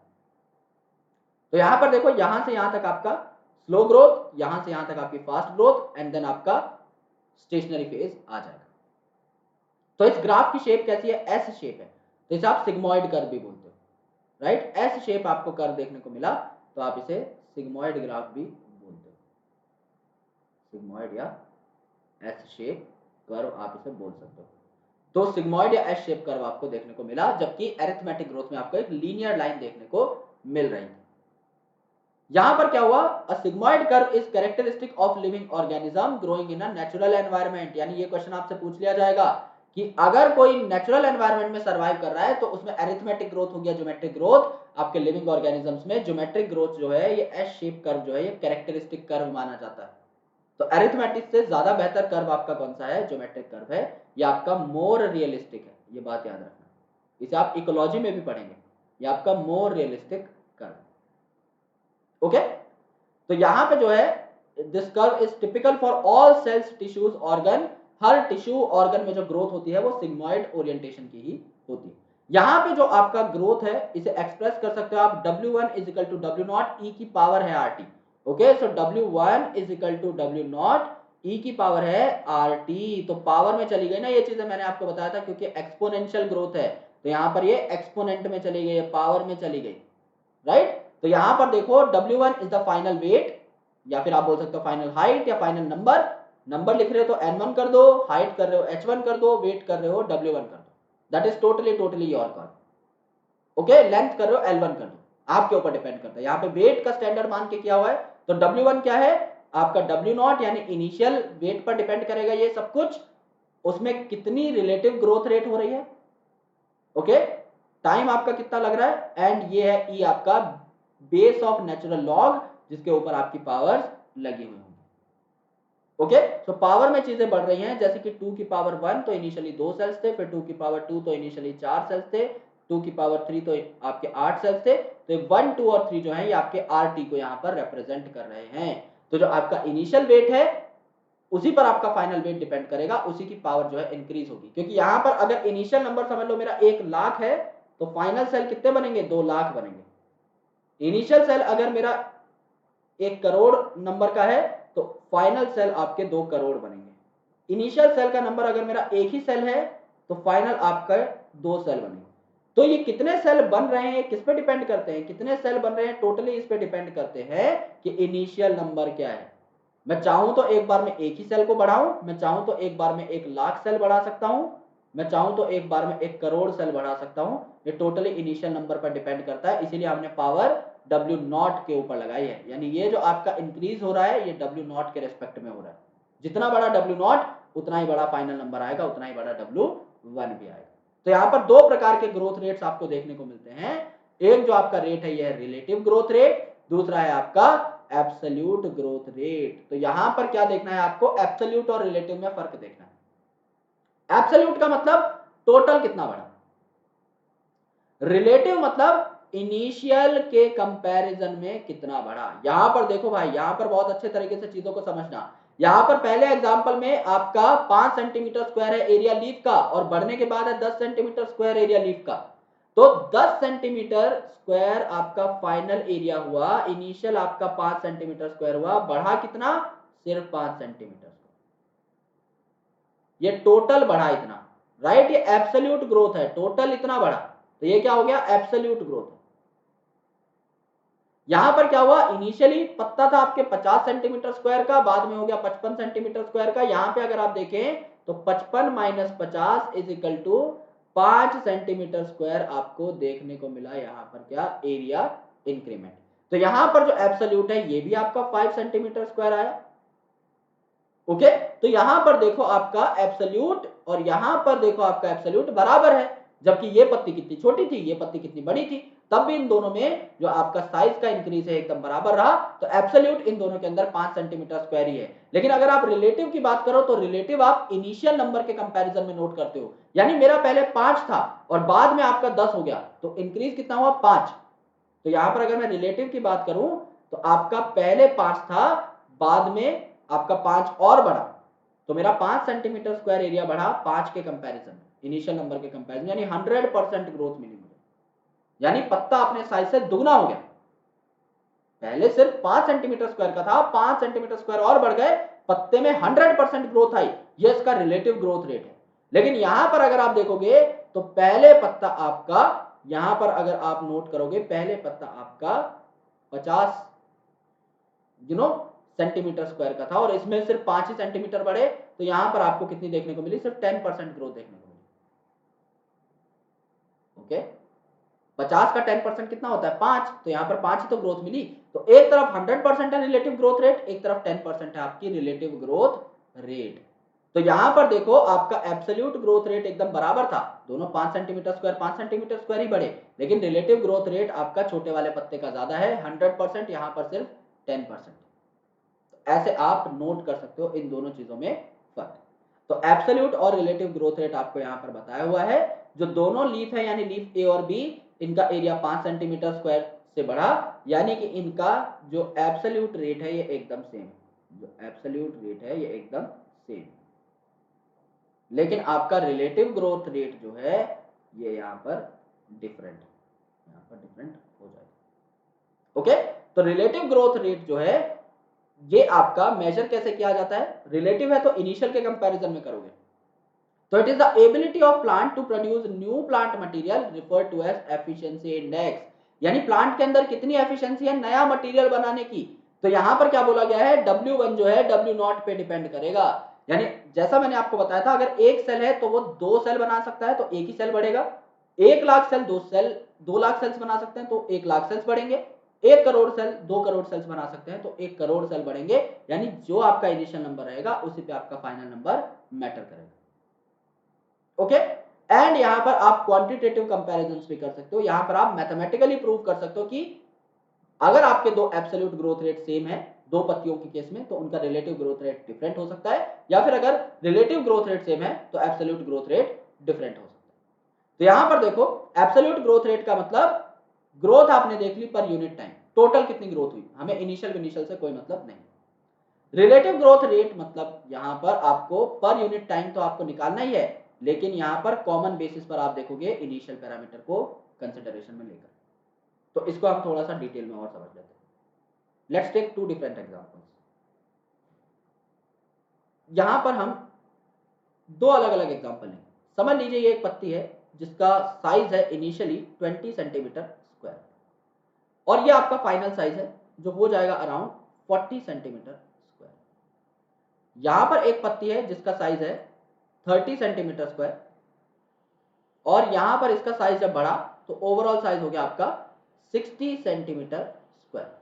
तो यहां पर क्या हुआ, अगर आप रिलेटिव ग्रोथ रेट देखें तो रिलेटिव ग्रोथ क्या हुआ, ओवरऑल साइज कितना बढ़ा 20 और 40 में 20 सेंटीमीटर साइज बढ़ा, इनिशियल पैरामीटर था 20, तो 100% ग्रोथ हुई, यानी डबल हो गया पत्ता, 20 से 40 हो गया, बिल्कुल सही। यहां पर 30 से 60 हो गया तो इंक्रीज हुआ 30, इनिशियल पैरामीटर था 30, तो आपका यहां पर क्या हुआ, ओवरऑल अगर आप देखेंगे तो 100% ग्रोथ यहां पर भी हुई। तो इन दोनों में अब क्या है, रिलेटिव रेट एकदम कॉमन है, 100%, यानी दोनों लीफ आपकी साइज में डबल हो गई। लेकिन अगर आप एब्सोल्यूट रेट देखोगे तो 40 आपकी फाइनल साइज है, 20 आपकी इनिशियल, तो 40 माइनस 20 सेंटीमीटर स्क्वायर आपका एब्सोल्यूट ग्रोथ रेट है। यहां पर क्या हुआ, इनिशियली 30 बाद में 60, तो 60 माइनस 30 30 सेंटीमीटर स्क्वायर आपका एब्सोल्यूट है। तो यहां पर आपका रिलेटिव सेम है, देखो 100 रिलेटिव सेम है, लेकिन यहां पर 20 यहां पर 30, एब्सोल्यूट जो है आपका डिफरेंट है। अब दूसरा एग्जांपल लो एनसीईआरटी वाला। यहां पर एक पत्ता है जिसका साइज है 5 सेंटीमीटर स्क्वायर, और बढ़ने के बाद ये हो जाता है आपका 10 सेंटीमीटर स्क्वायर का, और यहां पर एक पत्ता है आपका 50 सेंटीमीटर स्क्वायर का, और बढ़ने के बाद हो जाता है आपका 55 सेंटीमीटर स्क्वायर। तो यहां पर अगर आप देखेंगे तो आपका एब्सोल्यूट ग्रोथ कितनी हुई, 10 minus 5 equal to 5 centimetre square, 55 minus 5 equal to 5 centimetre square, absolute growth rate is absolutely same. लेकिन अगर रिलेटिव की अगर आप बात करोगे तो यहां पर बढ़ा कितना 5 इनिशियल पैरामीटर 5, तो ओवरऑल क्या हो गया 100% आपकी ग्रोथ देखने को मिली। यहां पर बढ़ा कितना 5 इनिशियल 50, तो यहां पर क्या हुआ 10% आपकी ग्रोथ रेट देखने को मिली। यानी कि जब आपका रिलेटिव ग्रोथ रेट सेम हो तो जरूरी नहीं एब्सोल्यूट सेम हो जाए, और आपका एब्सोल्यूट अगर सेम हो तो जरूरी नहीं रिलेटिव सेम हो जाए। दोनों प्रकार की कंडीशन आपको देखने को मिल सकती है। तो आपको जज करना पड़ता है कि आपसे पूछा क्या गया है, तब जाके आप ठीक से इसे कैलकुलेट कर पाओगे, right. So this is very important.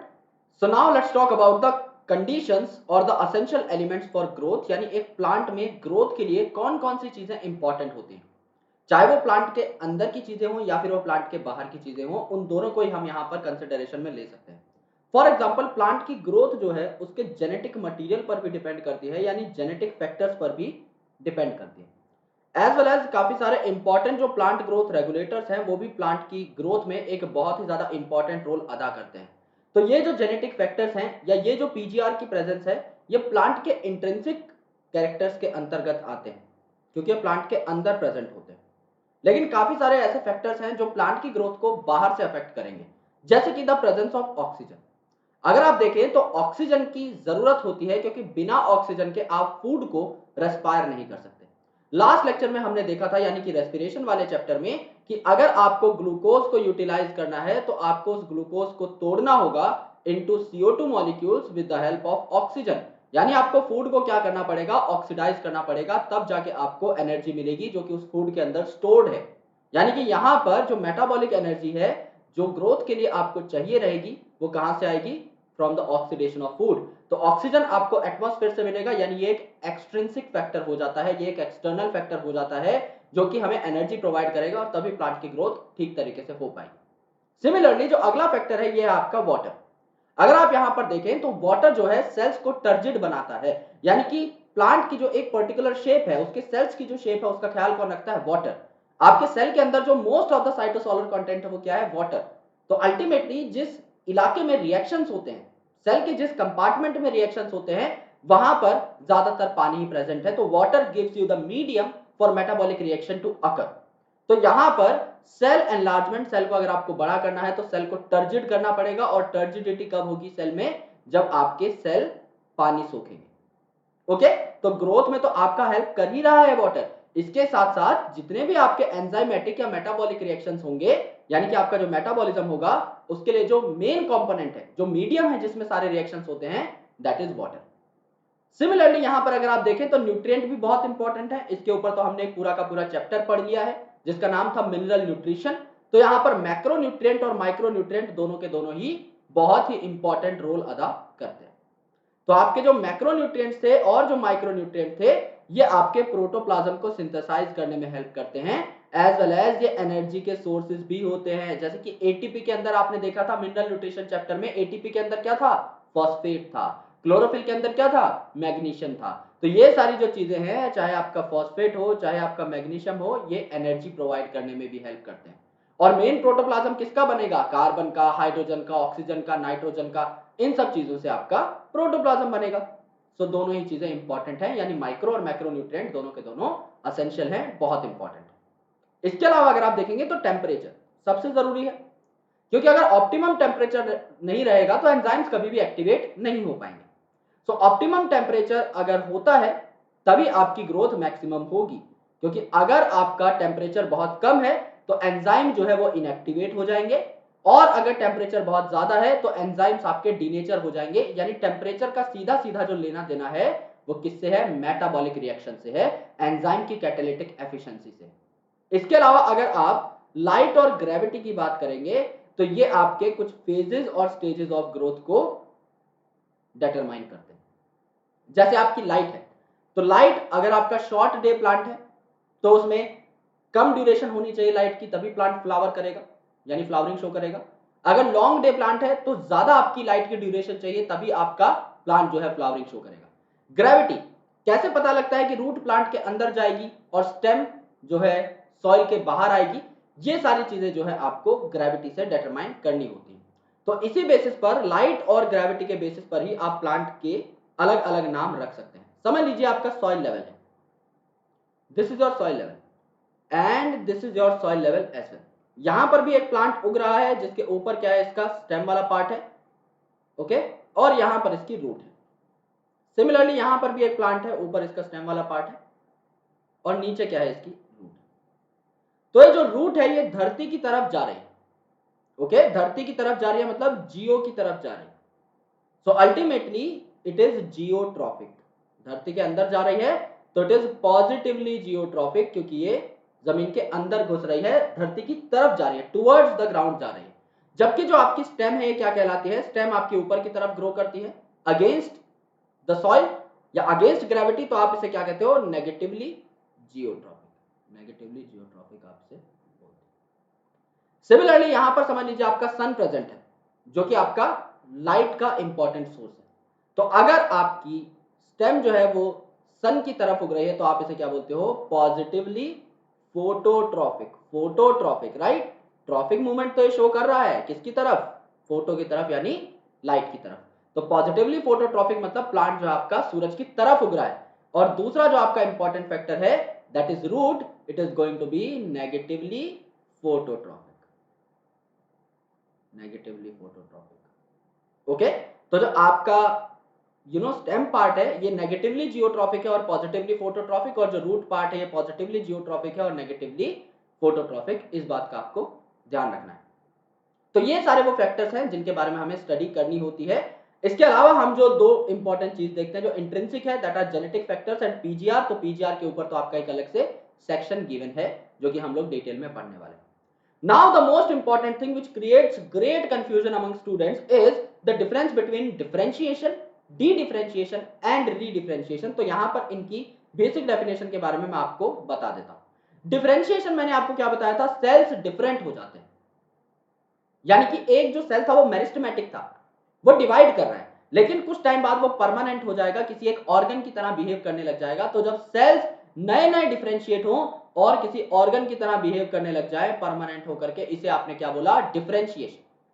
Then second term आती है डी डिफरेंशिएशन। डी डिफरेंशिएशन का मतलब डिलीट कर दिया है आपने डिफरेंशिएशन को, यानी पहले जो डिफरेंशिएटेड सेल्स थे जो कि कन्वर्ट हो गए थे किसी परमानेंट सेल में, वो दोबारा से डी डिफरेंशिएट होकर क्या बन गए हैं, मेरिस्टेमेटिक बन गए। तो कुछ आपके परमानेंट सेल दोबारा से मेरिस्टेमेटिक बन सकते हैं, इसे आप क्या बोलते हैं, डी डिफरेंशिएशन। और जो डी डिफरेंशिएटेड सेल हैं जो दोबारा से मेरिस्टेमेटिक हो गए हैं, ये दोबारा से परमानेंट हो सकते हैं, इसे आप क्या बोलते हैं, रीडिफरेंशिएशन। री का मतलब होता है अगेन, तो दोबारा से आपका किस में कन्वर्ट हो जाना, एक परमानेंट सेल में या परमानेंट टिश्यू में कन्वर्ट हो जाना। अब इसको बहुत ही अच्छे तरीके से देख लेते हैं एक स्लाइड के ऊपर कि हमने यहां पर क्या बोला। यहां पर कुछ सेल्स थे जो कि कंटिन्यूअसली डिवाइड कर रहे थे, इन सेल्स को आपने क्या बोला, मेरिस्टेमेटिक सेल्स बोला। इन सेल्स को आपने क्या बोला, मेरिस्टेमेटिक सेल बोला। अब ये जो मेरिस्टेमेटिक सेल हैं ये कंटिन्यूअसली डिवाइड करते रहते हैं, लेकिन डिवाइड करने के बाद ये काफी बार क्या हो जाते हैं, परमानेंट में कन्वर्ट हो जाते हैं। तो समझ लो ये जो सेल्स थे ये परमानेंट सेल्स में कन्वर्ट हुए, इन्होंने अपना प्रोटोप्लाज्म थोड़ा थोड़ा लूज कर दिया। नाउ इस प्रकार से जो दिखाई दे रहे हैं ये आपके परमानेंट सेल्स, इस हिसाब के दिखाई दे रहे हैं, आपके परमानेंट सेल्स हैं। तो मेरिस्टेमेटिक से ये परमानेंट बने, ओके, परमानेंट सेल्स बने, तो ये क्या हो गए, डिफरेंशिएट हो गए, जाहिर सी बात है। तो पहली बार जो हुआ that is differentiation, that is differentiation. अब ये जो डिफरेंशिएटेड सेल्स हैं यानी कि जो परमानेंट सेल्स में कन्वर्ट हो गए, अब ये दोबारा से अंडर सर्टेन कंडीशन, सारे सेल्स ऐसा नहीं कर सकते, कुछ specific sales under certain condition क्या हो जाते हैं, डी डिफरेंशिएट हो जाते हैं। डी डिफरेंशिएट मतलब इनमें जो डिफरेंशिएशन हुई थी ये वापस से मेरिस्टेमेटिक हो जाते हैं, तो ये दोबारा से मेरिस्टेमेटिक हो गए, यानी डिफरेंशिएशन का उल्टा हो गया है डी डिफरेंशिएशन, ओके। तो ये दोबारा से मेरिस्टेमेटिक सेल्स में कन्वर्ट हो गए। तो यहां पे जो प्रोसेस आया इसका नाम क्या है, D differentiation. D differentiation, D का मतलब क्या है यहाँ पे, डिलीट। तो जो पहले डिफरेंशिएशन हुई थी वो अब डिलीट हो चुकी है। तो आपने जीरो के बाद वन किया, वन के बाद दोबारा से जीरो कर दिया, राइट। यानी पहले आपने कोई एक चीज गेन करी फिर आपने वही चीज लूज कर दी। तो डिफरेंशिएशन और डी डिफरेंशिएशन अपोजिट है। अब क्या है, अब ये मेरिस्टेमेटिक सेल जो थे ये दोबारा से आपके क्या हो सकते हैं, परमानेंट सेल्स में कन्वर्ट हो सकते हैं। तो दोबारा से इन्होंने क्या किया, दोबारा से इन्होंने डिफरेंशिएशन की। तो ये पहली डिफरेंशिएशन नहीं है, ये दूसरी डिफरेंशिएशन कहलाएगी अब, राइट, क्योंकि पहले 0 से 1 हुआ, 1 से 0, फिर दोबारा 0 से 1 हो रहा है, तो ये क्या है आपकी रीडिफरेंशिएशन कहलाएगी, because it is taking part again, so it is called as redifferentiation, right, it is called as redifferentiation, this re means again. So ultimately ये जो आपकी पहली डिफरेंशिएशन हुई थी ये फर्स्ट डिफरेंशिएशन थी, एंड यहां पर जो रीडिफरेंशिएशन हुई है ये सेकेंड डिफरेंशिएशन, इसी प्रकार से इनके नाम जो है रखे गए। समझ लो आपके मेरिस्टेमेटिक सेल्स थे जिन्होंने आपके, ओके, ये मेरिस्टेमेटिक सेल्स थे कुछ जिन्होंने आपके डिवाइड करके क्या बनाए, आपके पैरेनकाइमा के सेल्स बनाए which are permanent in nature. तो ये कुछ पैरेनकाइमा सेल्स बनाए जिनको आप क्या बोलते हो, मेड्यूलरी रेस के सेल्स बोलते हो। तो आपने मेड्यूलरी रेस के सेल बनाए। मेड्यूलरी रेस के जो सेल थे ये आपके फिर से डिवाइड करके क्या बनाते हैं, ये आपके अल्टीमेटली जो मेडुलरी रेस के सेल्स हैं ये मेरिस्टेमेटिक हो जाते हैं, एंड ये बना लेते हैं आपका इंटरफेसिकुलर कैम्बियम, जो कि हमने देखा था एनाटॉमी ऑफ फ्लावरिंग प्लांट में कि इंटरफेसिकुलर कैम्बियम बना लेते हैं। और इंटरफेसिकुलर कैम्बियम बनाने के बाद ये सेकेंडरी ग्रोथ शो करते हैं और दोबारा से परमानेंट टिश्यूज बना लेते हैं, दोबारा से ये सेकेंडरी जाइलम और सेकेंडरी फ्लोएम बना लेते हैं। तो यहां पर इनिशियली मेरिस्टेमेटिक थे नेचर में, उसके बाद ये पैरेनकाइमा सेल्स बने यानी परमानेंट सेल्स बने, फिर दोबारा से ये जो मेडुलरी सेल्स थी ये आपके क्या हो गए, एक्टिवेट हो गए, दोबारा से डिवीजन करने लगे यानी they got D differentiated, and दोबारा से परमानेंट सेल्स बना लेते हैं। तो इन्हें आपने क्या बोल दिया है, इन्हें आपने बोल दिया है डिफरेंशिएशन, डी डिफरेंशिएशन एंड रीडिफरेंशिएशन। इसका एक और डायग्राम मैं आपको बनाकर दिखा देता हूं जिससे कि आपको कोई टेंशन ना हो एंड अल्टीमेटली हम सारी चीजों को बेहतर तरीके से समझ पाए। जब आप एनाटॉमी ऑफ फ्लावरिंग प्लांट पढ़ रहे थे उस टाइम पर मैंने आपको बताया था, अगर ये आपका एक क्रॉस सेक्शन है आपके प्लांट के पार्ट का, ओके, लेट से कोई स्टेम है और इसके ऊपर आपके वस्कुलर बंडल्स प्रेजेंट है, xylem and phloem, xylem and phloem, xylem and phloem and so on, चार बना लेता हूं मैं यहाँ पर, ये आपके वस्कुलर बंडल्स है। तो ये वस्कुलर बंडल है, इसमें जाइलम रहती है आपकी सेंटर की तरफ और फ्लोएम रहती है पेरीफेरी की तरफ, जाइलम सेंटर की तरफ, फ्लोएम पेरीफेरी की तरफ, जाइलम सेंटर की तरफ, फ्लोएम पेरीफेरी की तरफ एंड जाइलम सेंटर की तरफ, फ्लोएम पेरीफेरी की तरफ। इनके बीच में ये जो कैम्बियल रिंग है जिसकी वजह से सेकेंडरी ग्रोथ होती है, इसे आप क्या बोलते हो, इसे आप बोलते हो इंट्राफेसिकुलर कैम्बियम। इंट्राफेसिकुलर मतलब एक ही वस्कुलर बंडल के अंदर, तो ये जो आपके चार वस्कुलर बंडल है इनके बीच में एक छोटा सा पैच मिलेगा जाइलम और फ्लोएम के बीच में, जिसे आप इंट्राफेसिकुलर कैम्बियम बोलते हो।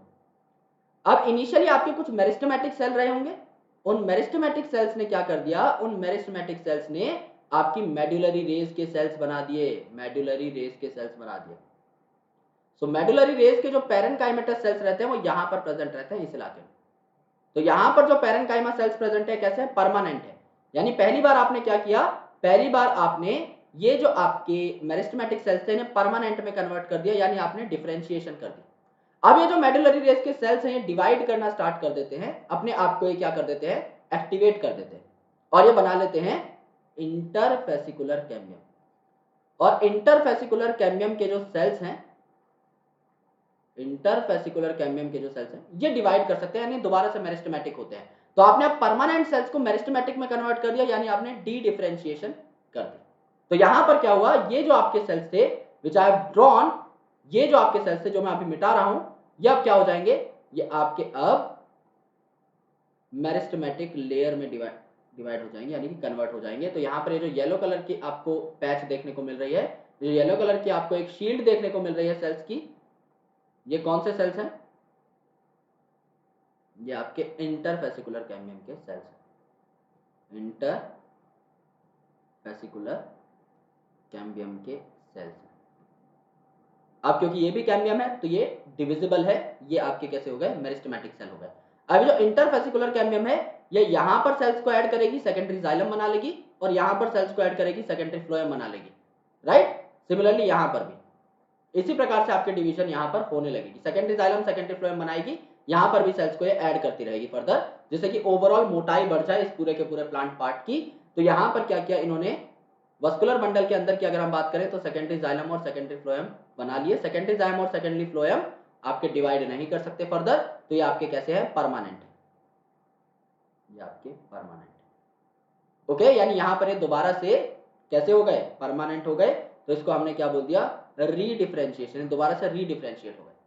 तो बात समझ में आई। सबसे पहला पॉइंट था आपका डिफरेंशिएशन का, यानी मेरिस्टेमेटिक से परमानेंट।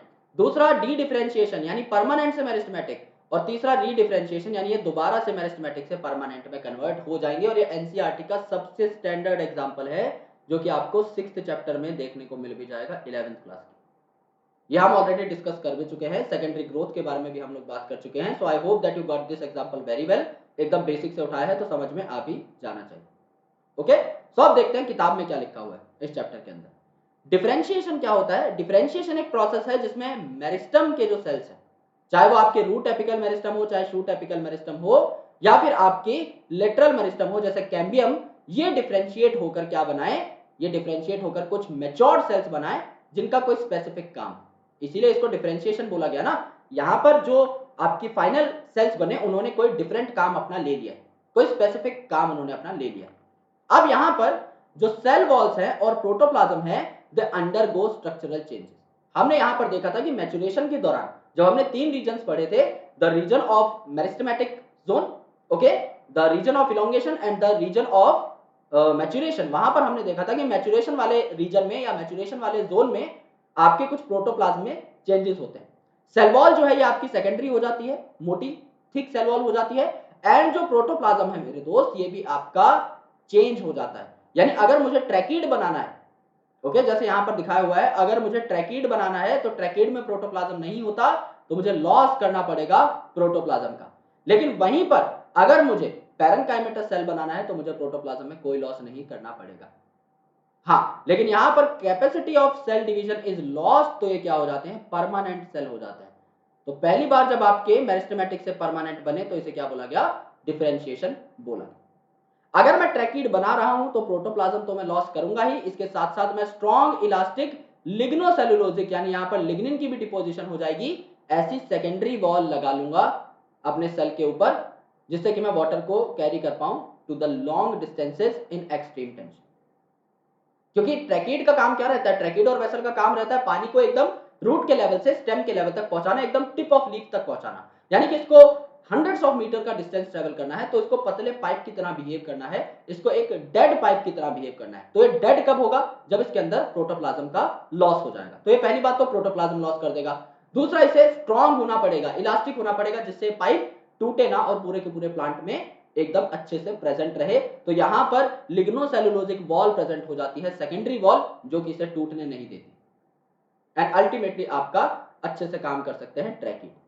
यहां पर देखो ये मेरिस्टेमेटिक सेल है, ये मेरिस्टेमेटिक सेल अलग अलग प्रकार के सेल्स बना सकता है डिफरेंशिएशन के बाद। ये रूट सेल बना लेगा, ये लीफ सेल बना लेगा, या फिर ये सीव ट्यूब सेल बना लेगा आपके फ्लोएम की, या कुछ भी बना सकता है। तो जो मेरिस्टेमेटिक सेल है डिवाइड कर सकता है, लेकिन इसने डिफरेंशिएट होकर ये जो सेल्स बनाए हैं, लीफ सेल, रूट सेल, ये जो है आपके यूजुअली डिवाइड नहीं करते। ओके, तो यहां पर आपको परमानेंट नेचर इनका देखने को मिल सकता है। आगे जो सेकंड डेफिनेशन है that is D differentiation. D का मतलब क्या था? डिलीट हो जाना। यानी जो डिफरेंशिएशन हुई थी मेरिस्टेमेटिक से, जो परमानेंट टिश्यू बना था, अब वो परमानेंट से दोबारा मेरिस्टेमेटिक बनने की तरफ चला जाएगा, यानी रिगेन कर लेगा अपनी capacity to divide. So under certain condition, हमेशा ऐसा नहीं होता, अंडर सर्टेन कंडीशन जो लिविंग डिफरेंशिएटेड सेल्स है ये काफी बार रिगेन कर लेते हैं अपनी कैपेसिटी ऑफ सेल डिवीजन, जिसे डी डिफरेंशिएशन कहा जाता है। यानी जो डिफरेंशिएशन हुई थी उसे डिलीट कर दिया गया। फॉर एग्जाम्पल, जो आपका मेरिस्टम फॉर्म होता है ना इंटरफेसिकुलर कैम्बियम में या फिर कॉर्क कैम्बियम में, ये आपके डिफरेंशिएटेड पैरेनकाइमा सेल से होता है। यहां पर कुछ आपके डिफरेंशिएटेड पैरेनकाइमा सेल्स हैं जिनको आप क्या बोलते हो? The cells of medullary rays. और ये जो मेडुलरी रेज के सेल हैं ये आपके डिफरेंशिएट हो जाते हैं, या फिर आप कह सकते हैं डी डिफरेंशिएट हो जाते हैं करेक्ट टर्म में, और ये आपका क्या बना लेते हैं? इंटरफेसिकुलर कैम्बियम बना लेते हैं, इंटरफेसिकुलर कैम्बियम बना लेते हैं। और जब इंटरफेसिकुलर कैम्बियम बन जाएगी तो ये दोनों तरफ जो है सेल्स ऐड करने लग जाएंगे और सेकेंडरी जाइलम और सेकेंडरी फ्लोएम बना लेगा। तो वही बात यहां पर बताई हुई है कि डिफरेंशिएटेड सेल जो थे उन्होंने डी डिफरेंशिएटेड सेल बनाए, और अब जो डी डिफरेंशिएटेड सेल हैं ये दोबारा से परमानेंट हो सकते हैं, दोबारा से अपने डिवीजन की कैपेसिटी को लॉस कर सकते हैं, दोबारा से मैच्योर हो सकते हैं। तो इसे आप क्या बोलोगे? रीडिफरेंशिएशन, यानी दोबारा से डिफरेंशिएशन हो चुकी है, अब ये कंप्लीटली परमानेंट हो चुके हैं। तो जैसा कि हमें पता है प्लांट की ग्रोथ ओपन होती है, कि हमेशा इसमें सेल आने की पॉसिबिलिटी है, हमेशा इसमें सेल ऐड होने की पॉसिबिलिटी है, यानी कि हमेशा ग्रो करने की पॉसिबिलिटी रखते हैं, हमेशा अपनी लेंथ को बढ़ाने की एक संभावना जताए रखते हैं। तो प्लांट में ओपन ग्रोथ हमें देखने को मिली थी। इट कैन बी इनडिटर्मिनेट, जैसे कि कोई सेल है उसमें आपको प्रोटोप्लाज्मिक इंक्रीज नोट करना है तो आप उसे नहीं नाप पाओगे, लेकिन काफी चीजें हैं जो डिटरमाइन आप कर भी सकते हो, जैसे कि एक पत्ते का सरफेस एरिया कितना बड़ा, एक फ्रूट की वॉल्यूम कितनी बड़ी, पॉलन ट्यूब की लेंथ कितनी बड़ी, एक स्टेम की लेंथ कितनी बड़ी, ये सारी चीजें आप डिटरमाइन भी कर पा रहे थे। जैसे कि प्लांट में ग्रोथ ओपन थी ना, इसी हिसाब से प्लांट में डिफरेंशिएशन भी ओपन है, यानी प्लांट में डिफरेंशिएशन भी होती रहती है। हमेशा जो मेरिस्टेमेटिक सेल हैं वो नए नए प्रकार के सेल्स बनाने की कोशिश करते रहते हैं। हमेशा जो डिवाइडेड सेल्स हैं, मेरिस्टेमेटिक सेल्स जो नए बने हैं, वो हमेशा कोई परमानेंट टिश्यू बनाने की या कोई ऑर्गन बनाने की कोशिश करते रहते हैं। तो जो सेल्स या टिश्यूज आ रहे हैं आपके मेरिस्टम से, ये आपके डिफरेंट स्ट्रक्चर्स बना सकते हैं एट मैच्योरिटी। यानी समझ लीजिए कोई आपका रूट एपिकल मेरिस्टम का सेल है, वो जो सेल है आपका अलग अलग रूट के पोर्शंस तैयार कर सकता है। ओके, तो फाइनल स्ट्रक्चर जो है at the maturity of cell and tissue is also determine the location of cell, यानी जो एक सेल का स्ट्रक्चर है कि वो कैसा दिखाई देगा, ये उस सेल की लोकेशन पर डिपेंड करता है। अगर समझ लो कोई ऐसा सेल है जो कि बाहर की साइड प्रेजेंट है, तो उसका स्ट्रक्चर कुछ वैसा ही हो जाएगा according to its function, according to its location. कोई एपिथेलियल सेल है तो वो एक लेयर बना लेगा बाहर की साइड, तो पतली सी लेयर की फॉर्म में प्रेजेंट रहेगा। अगर आपका कोई ट्रैकिड है जिसको पानी सप्लाई करना है, तो वो अंदर की साइड प्रेजेंट रहेगा एंड वो लंबे से पाइप के फॉर्म में प्रेजेंट रहेगा। ओके, तो हमेशा इनकी लोकेशन पर डिपेंड करता है और फंक्शन पर डिपेंड करता है कि इनका स्ट्रक्चर कैसे होगा। जैसे कि the cells positioned away from the root apical meristem differentiate as root cap cell, यानी रूट के ऊपर जो रूट कैप लगी रहती है, ये आपकी कैप का काम क्यों करती है, बिकॉज ये प्रोटेक्शन कर रही है और ये सबसे आउटर है, ये आउटर है इसीलिए कैप की फॉर्म में प्रेजेंट रहती है, जिससे कि ये बढ़िया प्रोटेक्शन भी कर पाए। Okay, while those pushed to periphery matured as epidermis, जबकि बाकी सारे सेल जो बाहर एक कोटिंग का काम करते हैं, इन्हें एपिडर्मल लेयर की फॉर्म में देखा जा सकता है। तो यहां पर देखो आपका एक सेल था विच वॉज मेरिस्टेमेटिक, इसके पास सिग्नल आए इंटरनल या एक्सटर्नल सिग्नल्स, तो इसने एक ऑर्गन बना लिया डिफरेंशिएट होकर, यानी ये परमानेंट हो गया, यानी ये परमानेंट हो गया। फिर हो सकता है कुछ कारणों की वजह से ये डी डिफरेंशिएट हो जाए। डी डिफरेंशिएट मतलब ये दोबारा से क्या हो गया, मेरिस्टेमेटिक हो गया,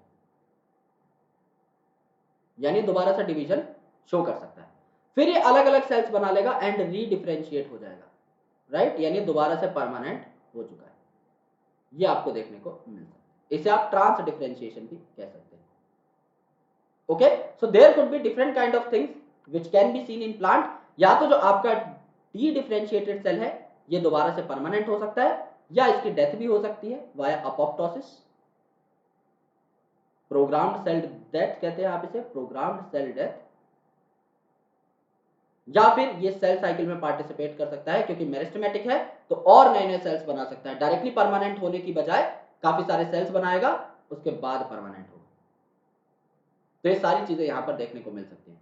so it was the difference between differentiation, differentiation का मतलब सबसे पहली बार मेरिस्टेमेटिक से परमानेंट बनना, डी डिफरेंशिएटेड मतलब परमानेंट का मेरिस्टेमेटिक बनना, और रीडिफरेंशिएशन मतलब अगेन डिफरेंशिएशन हो जाना, यानी मेरिस्टेमेटिक का फाइनली परमानेंट दोबारा से बन जाना। यहां पर अब एक इंपॉर्टेंट टॉपिक आने वाला है जहां पर आपको एक डायग्राम देखने को मिलेगा, very important diagram of NCERT, और इसको समझना बहुत ही ज्यादा नेसेसरी भी हो जाता है। प्लांट डेवलपमेंट, प्लांट कैसे डेवलप होता है। नाउ अब इस डायग्राम को गौर से देखना और जो लिखा हुआ है उस पोर्शन को। सो डेवलपमेंट क्या होता है, सबसे पहले तो हम ये जानें। ग्रोथ के बारे में तो हम जान चुके हैं, एरिथमेटिक और ज्योमेट्रिक ग्रोथ को भी पढ़ चुके हैं। प्लांट डेवलपमेंट क्या होती है। डेवलपमेंट एक ऐसा प्रोसेस है जिसमें आपको सारे के सारे चेंजेस को पढ़ना होता है in the life cycle of an organism from seed germination to senescence, यानी जब सीड जर्मिनेट हुआ है तब से लेकर के, यानी जब प्लांट की लाइफ साइकिल स्टार्ट हुई है तब से लेकर के वो बूढ़ा हो गया है तब तक उस प्लांट के अंदर जो भी चेंजेस हैं, पॉजिटिव नेगेटिव, जो उसे अडल्ट्री की तरफ ले जा रहे हैं, जो कि उसे वापस सेनेसेंस की तरफ ले जा रहे हैं, सारे के सारे प्रोसेसेस आपके क्या हो जाएंगे, आपके डेवलपमेंट में इंक्लूडेड होंगे। तो यहां पर क्या है, आपकी सीड जर्मिनेशन से लेकर के, आपके सीड जर्मिनेशन से लेके सेनेसेंस तक, ये सारी की सारी चीजें आपकी प्लांट डेवलपमेंट के अंदर आती हैं। और प्लांट डेवलपमेंट दो चीजों की वजह से होता है, पहला ग्रोथ जो कि हम देख चुके हैं जिसमें सेल का नंबर बढ़ता है, और दूसरा डिफरेंशिएशन जिसमें पर्टिकुलर ऑर्गन्स बना लेता है स्पेसिफिक प्लांट, या फिर पर्टिकुलर टिश्यूज बना लेता है एक स्पेसिफिक प्लांट। ओके, तो यहां पर क्या क्या प्रोसेसेस होंगे इन्हें थोड़ा गौर से देखो। सबसे पहले आपका एक मेरिस्टेमेटिक सेल है।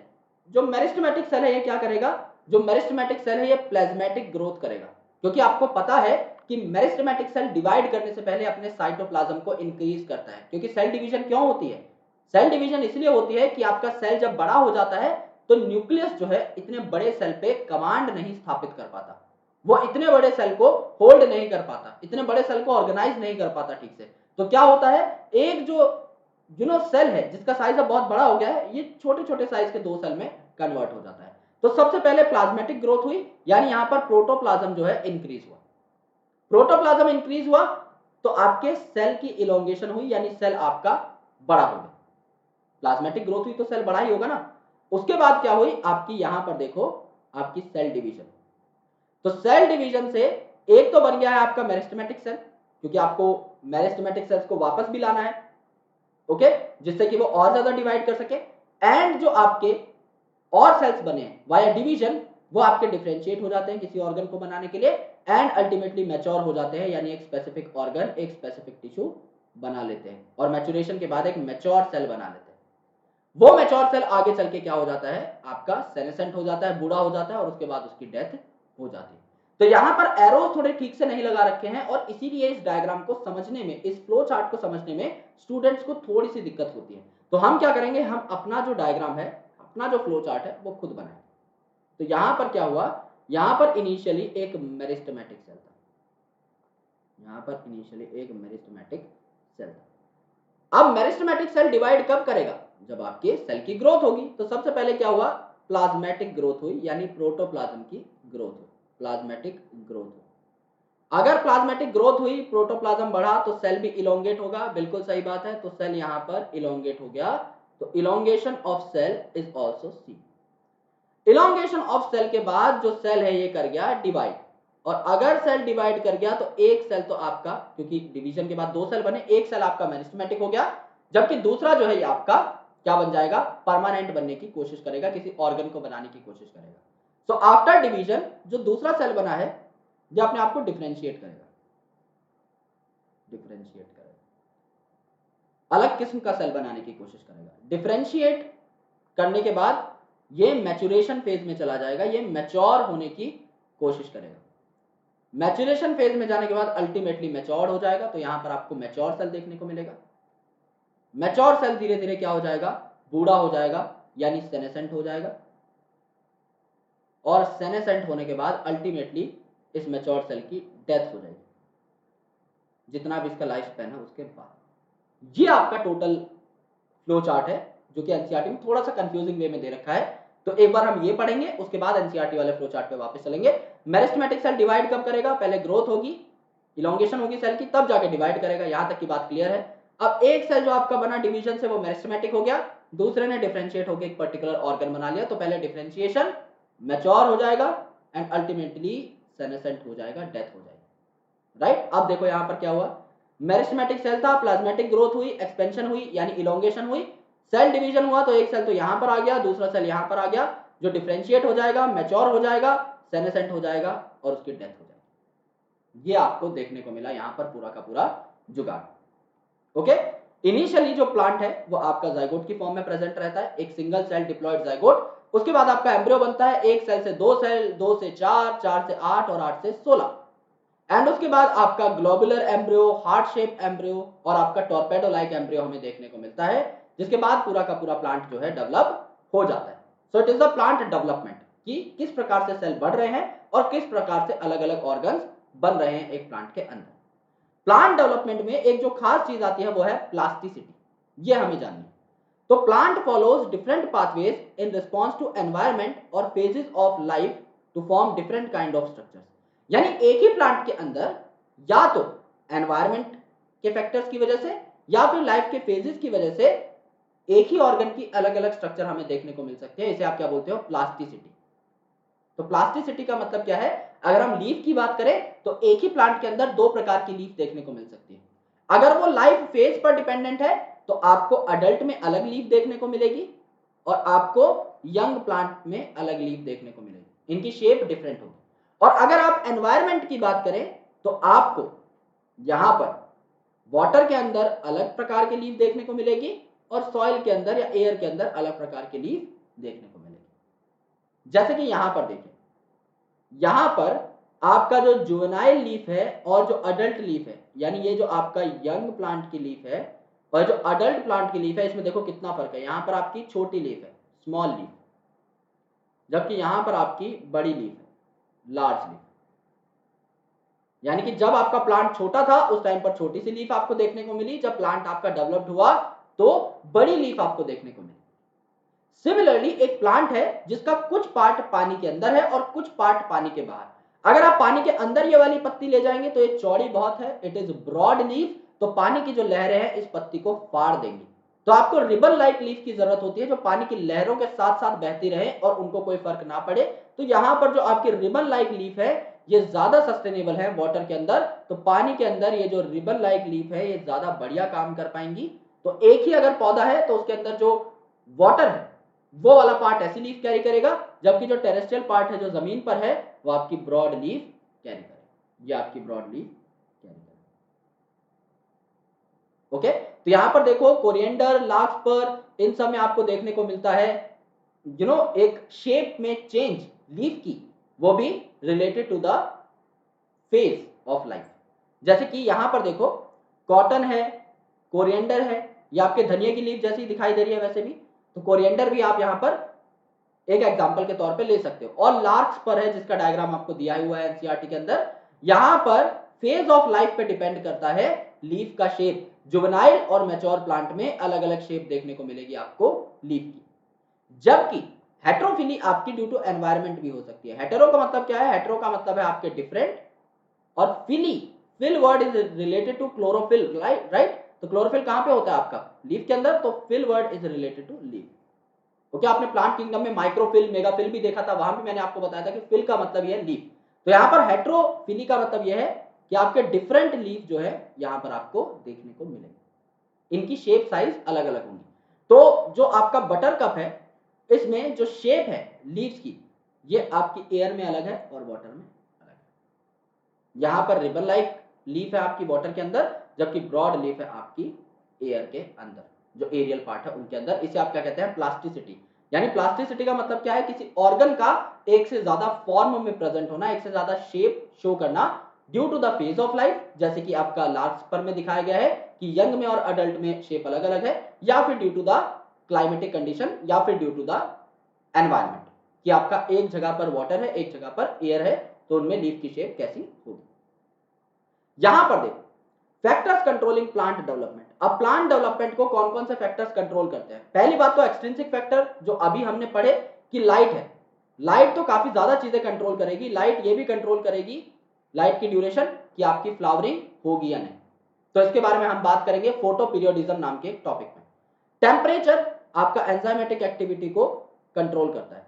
टेम्परेचर अगर ज्यादा हो जाए तो एंजाइम डीनेचर हो जाते हैं, टेम्परेचर अगर कम हो, टेम्परेचर अगर बहुत ही ज्यादा कम हो, एक्सेसिवली लेस, तो ये एंजाइम्स को इनएक्टिवेट भी कर देता है। तो हमें एक ऑप्टिमल टेम्परेचर की जरूरत रहती है।